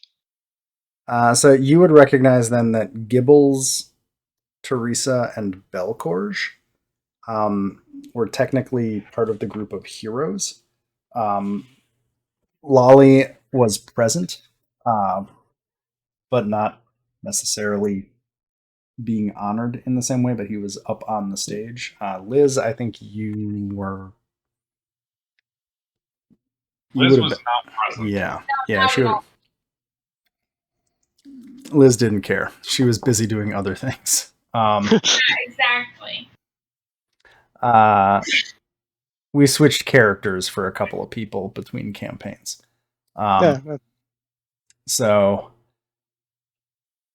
yeah, there's minor lore dump for you on the ceremony. So you'd recognize, Teresa Gibbles and Belcorge. Actually, Belcorge wasn't there, although Belcorge is technically a hero of Chult.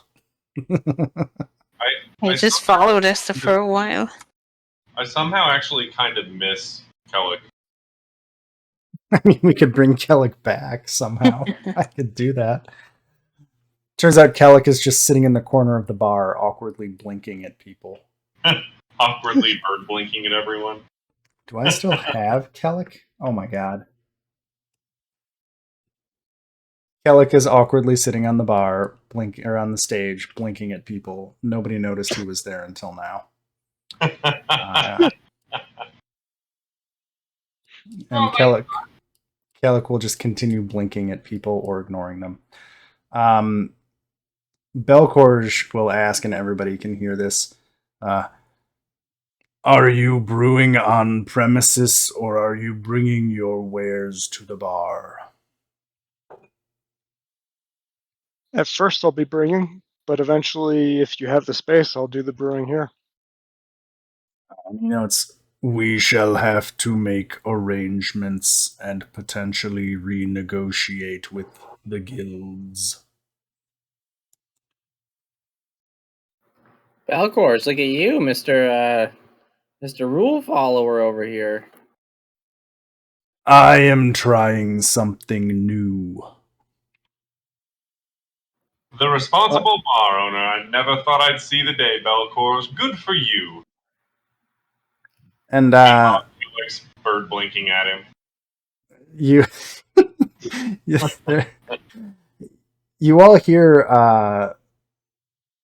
a slight grinding sound of stone on stone from the basement, coming from the steps behind the bar, and then a dusty keg, like a very tiny dusty keg, floats up and is deposited on the shelf. And Belcorge says, "It appears Lif approves of this development." And Belcorge gets the tiny dusty keg and brings it over to the bar and leaves it sitting there. And Teresa starts dancing on the bar.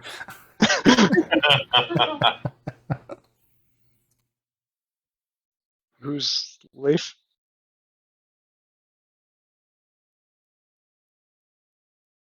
Well, it seems that our friendly bar poltergeist has approved of a new addition to this band. Now, I suppose that we should advise you on what our mission is here and what we plan to do by tomorrow. Essentially, we plan to go into Undermountain and explore its depths. You might have heard about it. A lot of famous adventurers have gone through it. Volo has certainly written about it. And there's always rumors spreading of treasure and gold and riches to be found inside Undermountain. And then there's, of course, the age-old story of who owns Undermountain. Indeed. Are you looking for something particular there, or just whatever you find?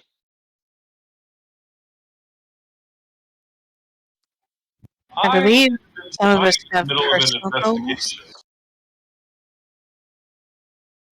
I'm Nope, sorry, nope. go ahead.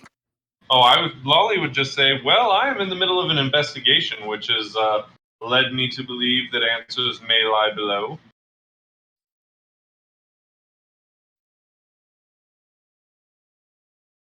Would you like my assistance with doing that?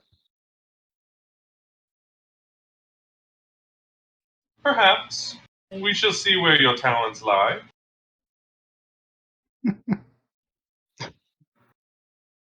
Fair enough. We could always use another hand, of course.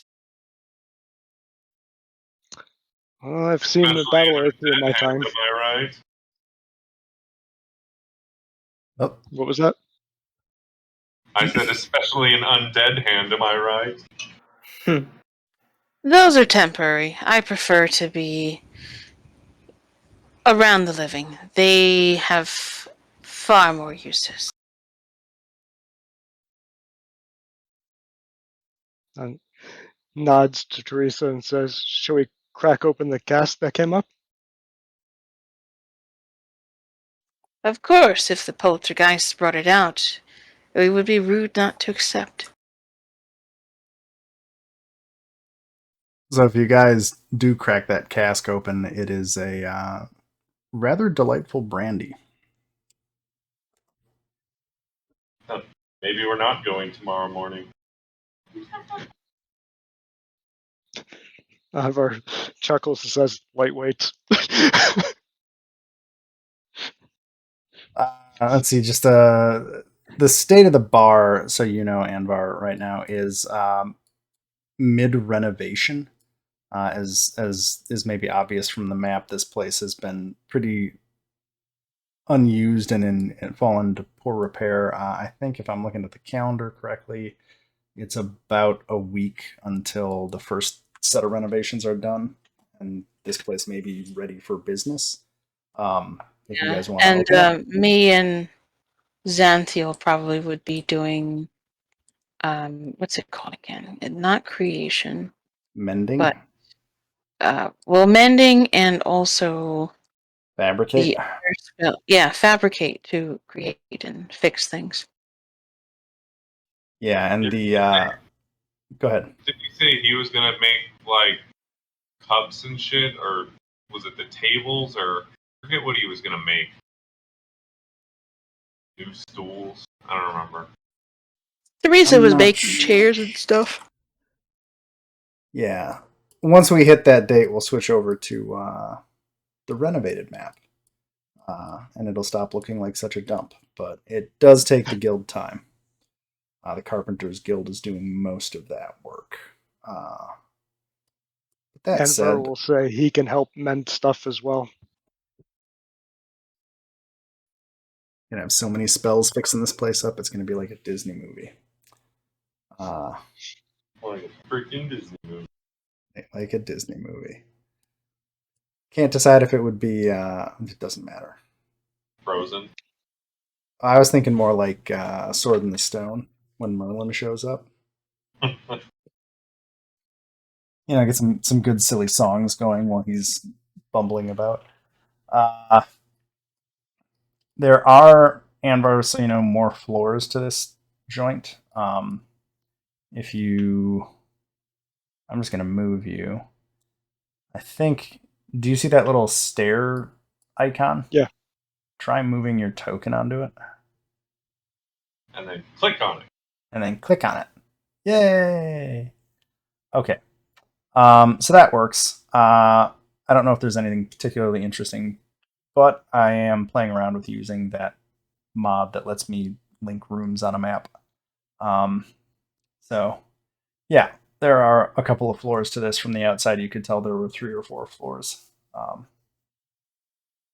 Yeah, that's it. Just bippity boppity boo stuck in my head. Oops. Just gotta be careful where you click when you go on the stairs. You can also use arrow keys to move if you need to. Oh, that's. Or at least should be able to. There we go. Cool. So that bit out of the way. I'll just open some doors to make sure this place is a little more visible. So you all enjoy some of that brandy. Do you want to do anything else before going to bed and heading back to the Portal of Yawning in the morning?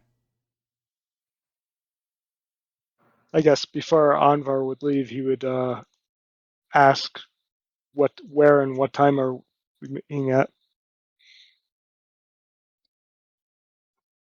Well, it should be at the Yawning Portal, which is a bar in the dock. I'm aware of it. Yeah.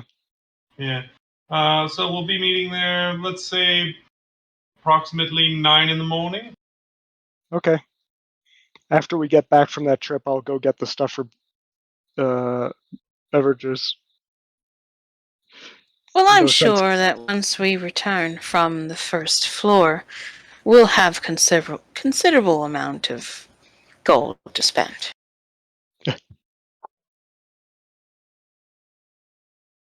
Well, I would certainly hope so. That would be she's nice. confident about that.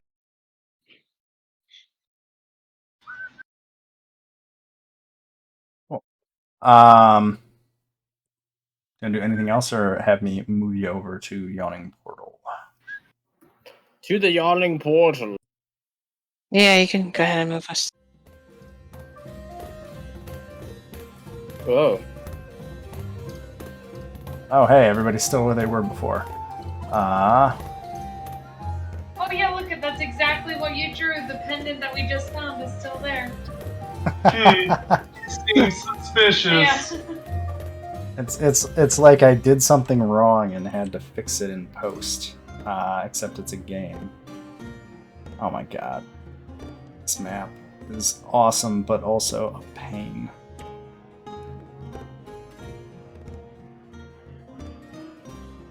Okay, so let's do that. So when you guys come in the morning, this place is far less busy than it was the last time you were here. I was gonna say, far out, bro. Yeah, they are not partying into the wee hours of the morning. I'm just hiding a bunch of folks and turning off the busy tavern music. Maybe? Oh, that's because I have 2 different things.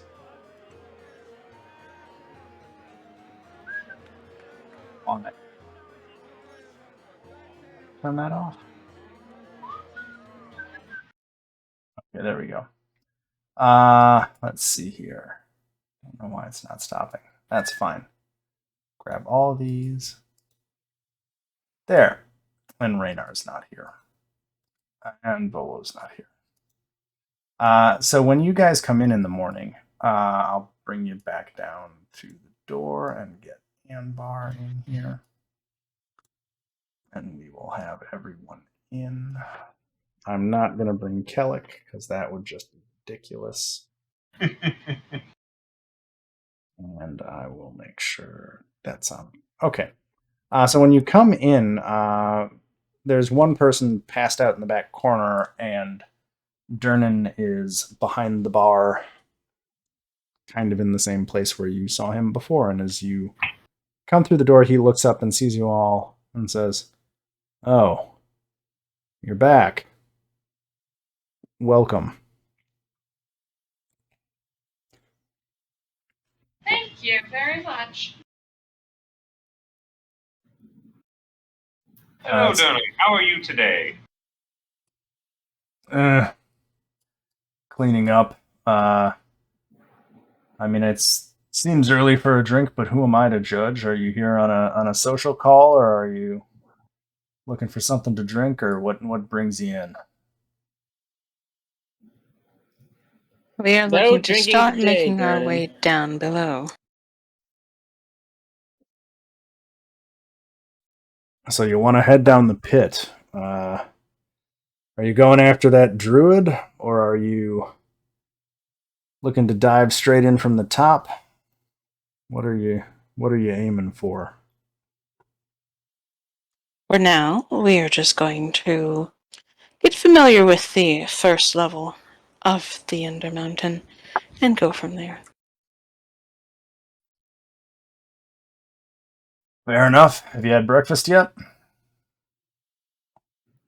That's a good point. I don't believe we have. Not yet. Yeah. Moves back to the bar, grabs a loaf of bread, some. Yeah, he gets some muesli. No, Breakfast of champions, motherfucker. no, he grabs some bread, grabs a hunk of dry sausage, kind of sets it down on the bar with a knife, grabs a couple plates, and says, "Well, help yourselves." And then let me. If you're going straight down the pit, I'm gonna have to send you down the winch. So I'm gonna have to go up and get that set up.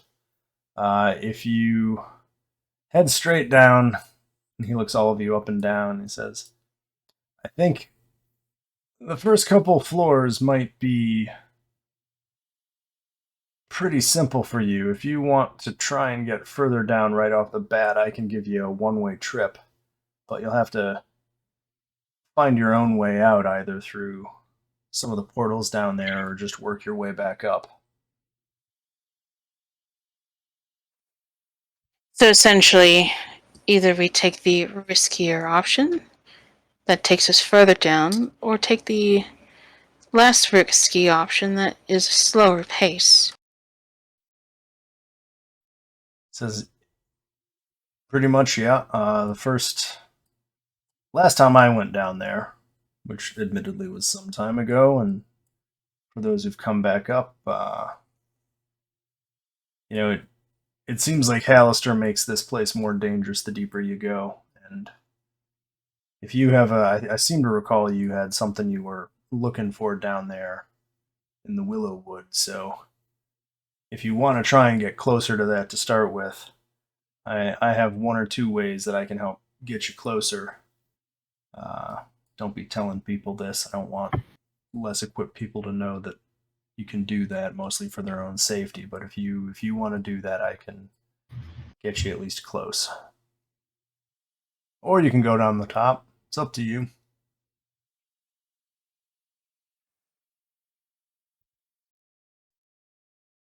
I am personally of the mind that I would prefer to know the extent of each and every floor as we go further down. Well, how many people go in through the top? Most people. I don't let most people. I usually try to send most of the people who go down this pit are pretty inexperienced or drunk, so I tend to send them right to the entrance because they're just less likely to die that way.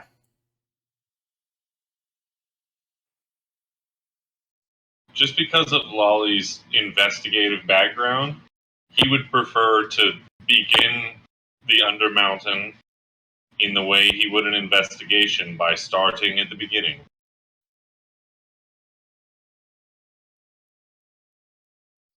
I will give you guys a little bit of a programming note, just so you know.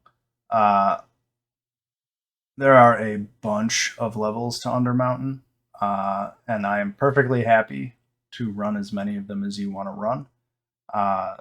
They do get harder as you go, or they don't get harder, but they're roughly mapped to levels as you go down deeper.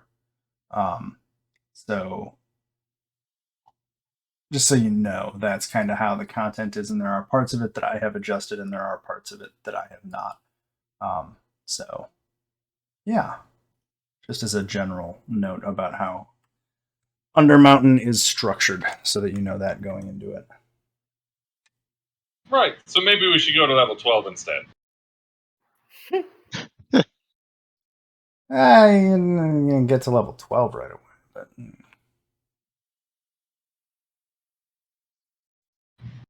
Well, the druid's only supposed to be on like level 5 or something, so.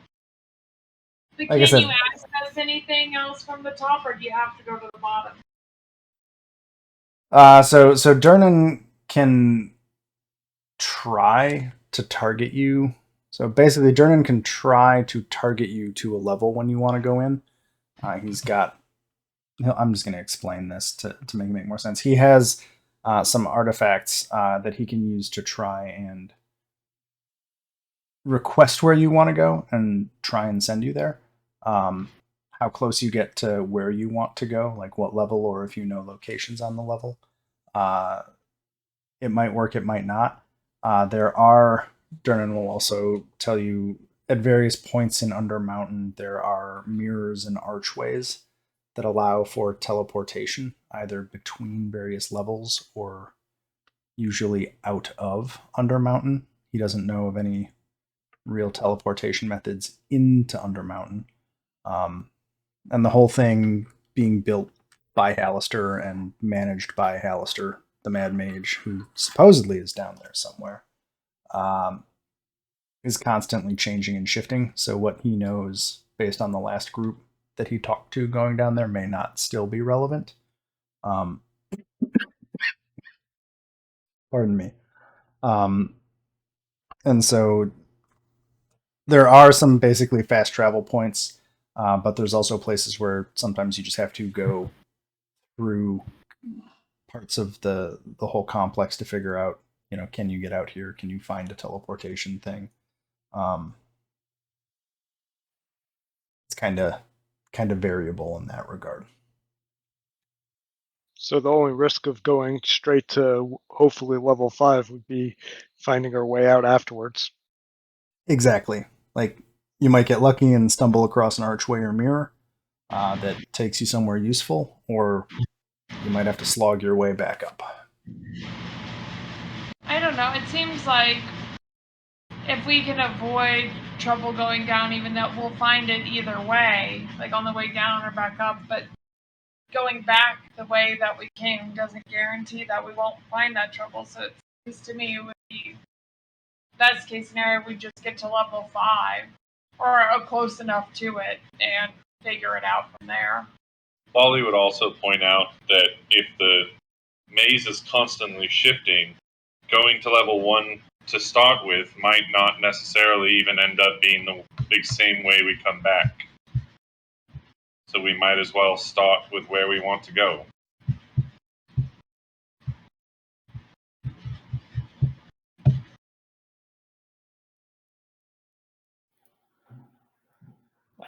I would agree with that. Okay. So do you want to try and do the teleport down to the Wyllowwood and see if it gets you there or somewhere else? Yeah, I think. Okay. Let's see. Let me. Sure, what could possibly go wrong? Seems like a good idea. All right, everybody, have your new characters ready for next week, and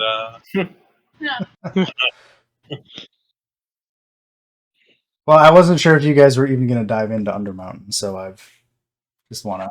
Yeah. But Well, I not have. that far. Yeah. Let me see if I have materials for a teleportation circle before we do that.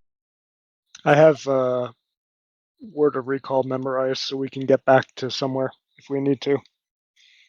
It would be the temple, but That would work. So I don't have materials for teleportation circle. I think they cost like 100 gold a piece or something like that. I don't know. And I think we can probably. The question is, I'm not so worried about the cost. I'm more worried about if you know sigils that you could teleport to. I'm not sure what teleportation circles that are permanent that you know of that you could get to. Would there be one at the academy? The Blackstaff Academy? No. Yeah. To the best of your knowledge, there is no teleportation circle that has been shared with you.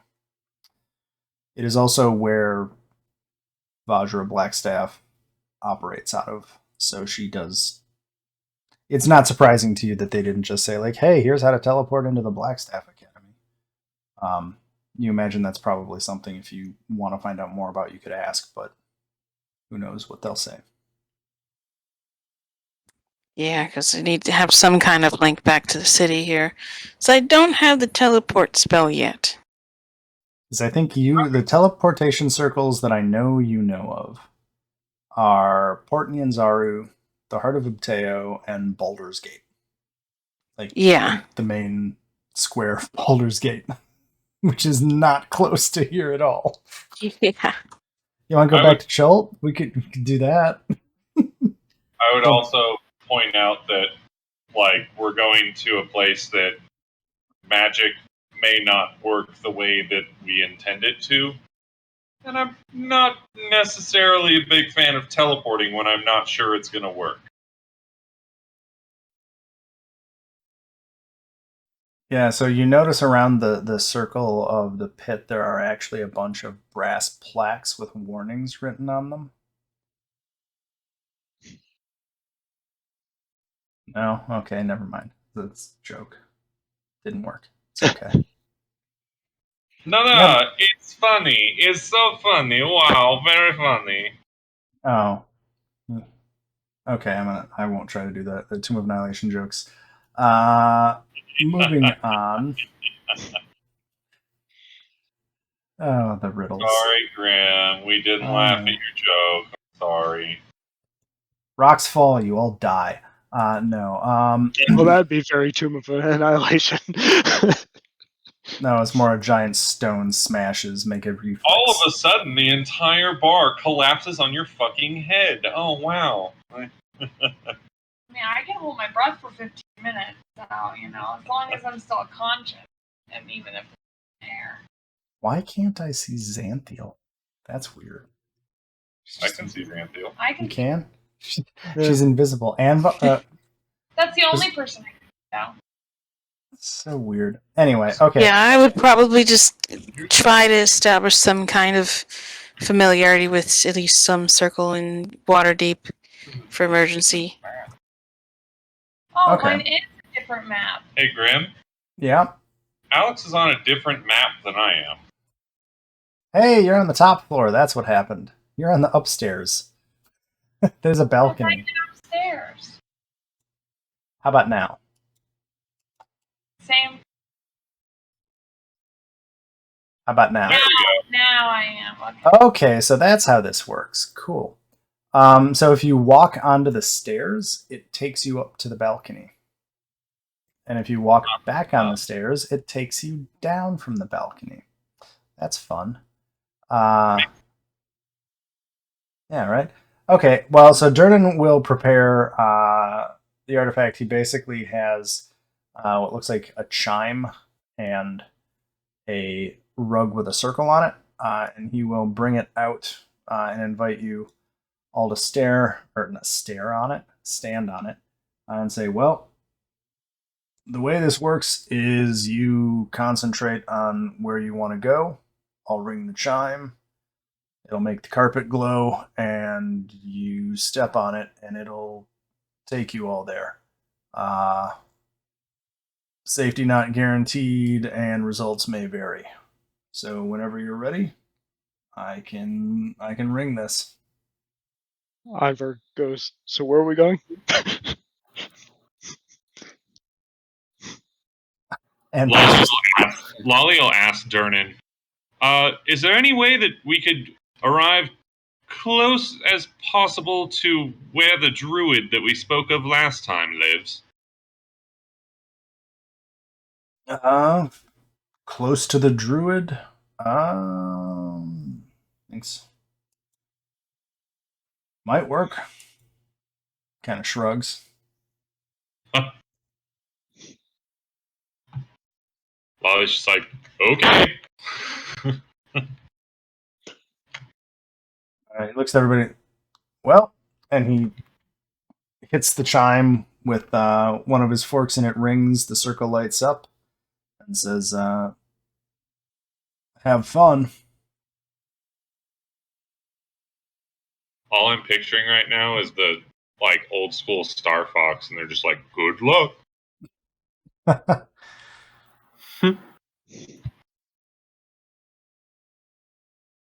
All right, well, Lolly will look at his compatriots and say, well, shall we go? Let's do it. Somebody roll me a D100.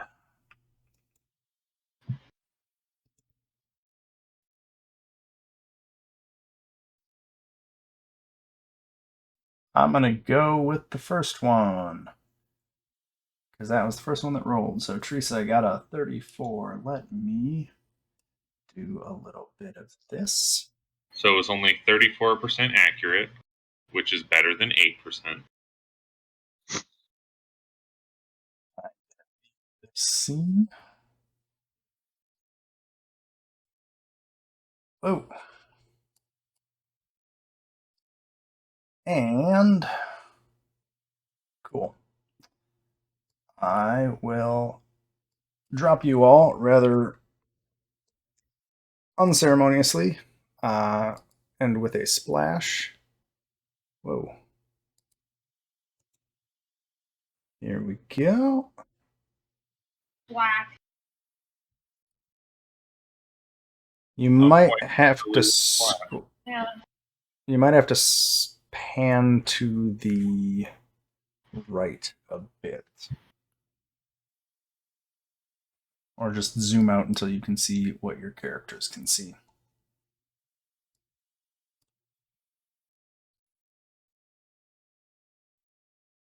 Yeah, this is a pretty large map.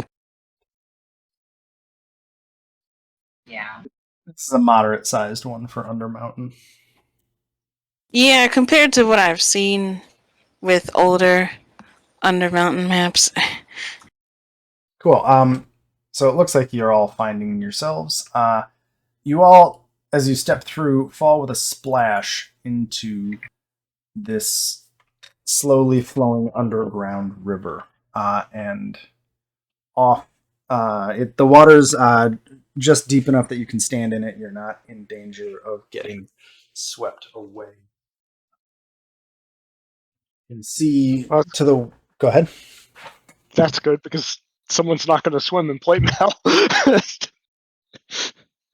Well, not with that attitude, you're not.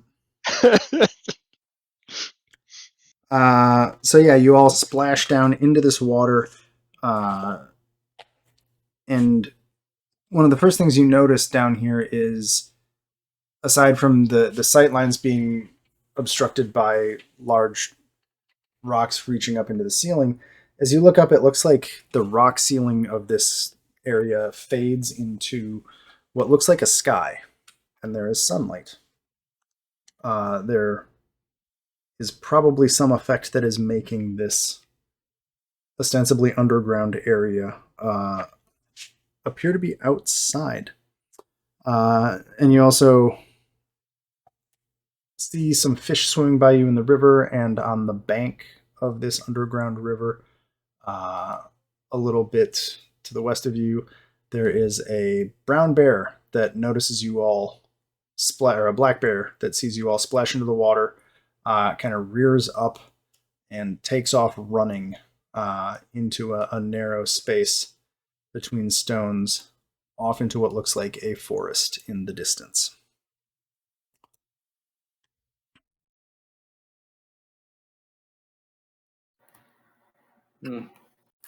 Spook that guy. I'm going to walk onto land. Yeah, Anvar's going to start heading to the land as well.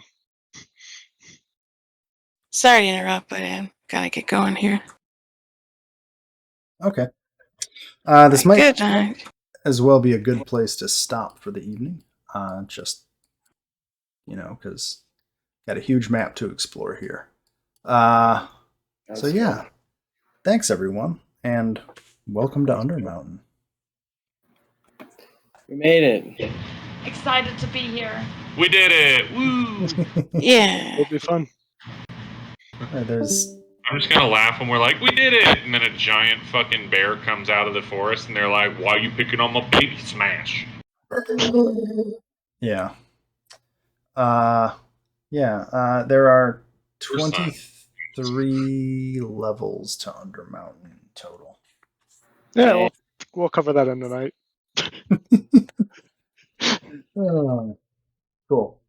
Yeah, this should be interesting. And Yeah. unlike just also as a warning, unlike Tomb of Annihilation, every level is very, very different. So if you guys decide you want to spend time here, again, just as like to let you know, if you go up or down levels, everything changes. It's not just like the endless death march until you find the end boss. So it's kind of up to you guys. And it'll change, basically. Every floor is different. Okay. Every floor is very different. I would almost say one of the reasons I threw this in here for myself is the content in Undermountain is kind of a greatest hits of Dungeons and Dragons. Like every floor is just something. Some of them are old-fashioned dungeon crawls. Some of them are what you'll see is going on this floor. Some of them So are not even a dungeon wilder. Yeah. So there's a lot of different stuff in Undermountain, and that's why I threw it in, even though we just did a giant team campaign. So, yeah. Okay. For next week, does anybody have any scheduling issues that they know of ahead of time? No, I'll be here next week. No, it doesn't look like it for me either. Cool. I think I set up in the Discord for it to ping on Tuesdays the games for the week. Nice. So anyway, next Tuesday we'll see if that ping actually works, and if it does, I might ask people to just respond to that thing instead of me pinging people, and use that to try and schedule a little more automatically. Yeah, we'll get back to you Thursday afternoon. Of course, I'll text you at like 5:00 and be like, "Hey, are you playing?" As long as you don't pull a Jared and give me a hard maybe. Were you on that? That sounds like ARM. Were you on that text chain? Yeah. Yeah, a hard maybe. That's just a soft no. Anyway, okay. Well, thanks everyone. I'll call it and see y'all next week. Thanks, Krim. Thanks. Thank you. Bye.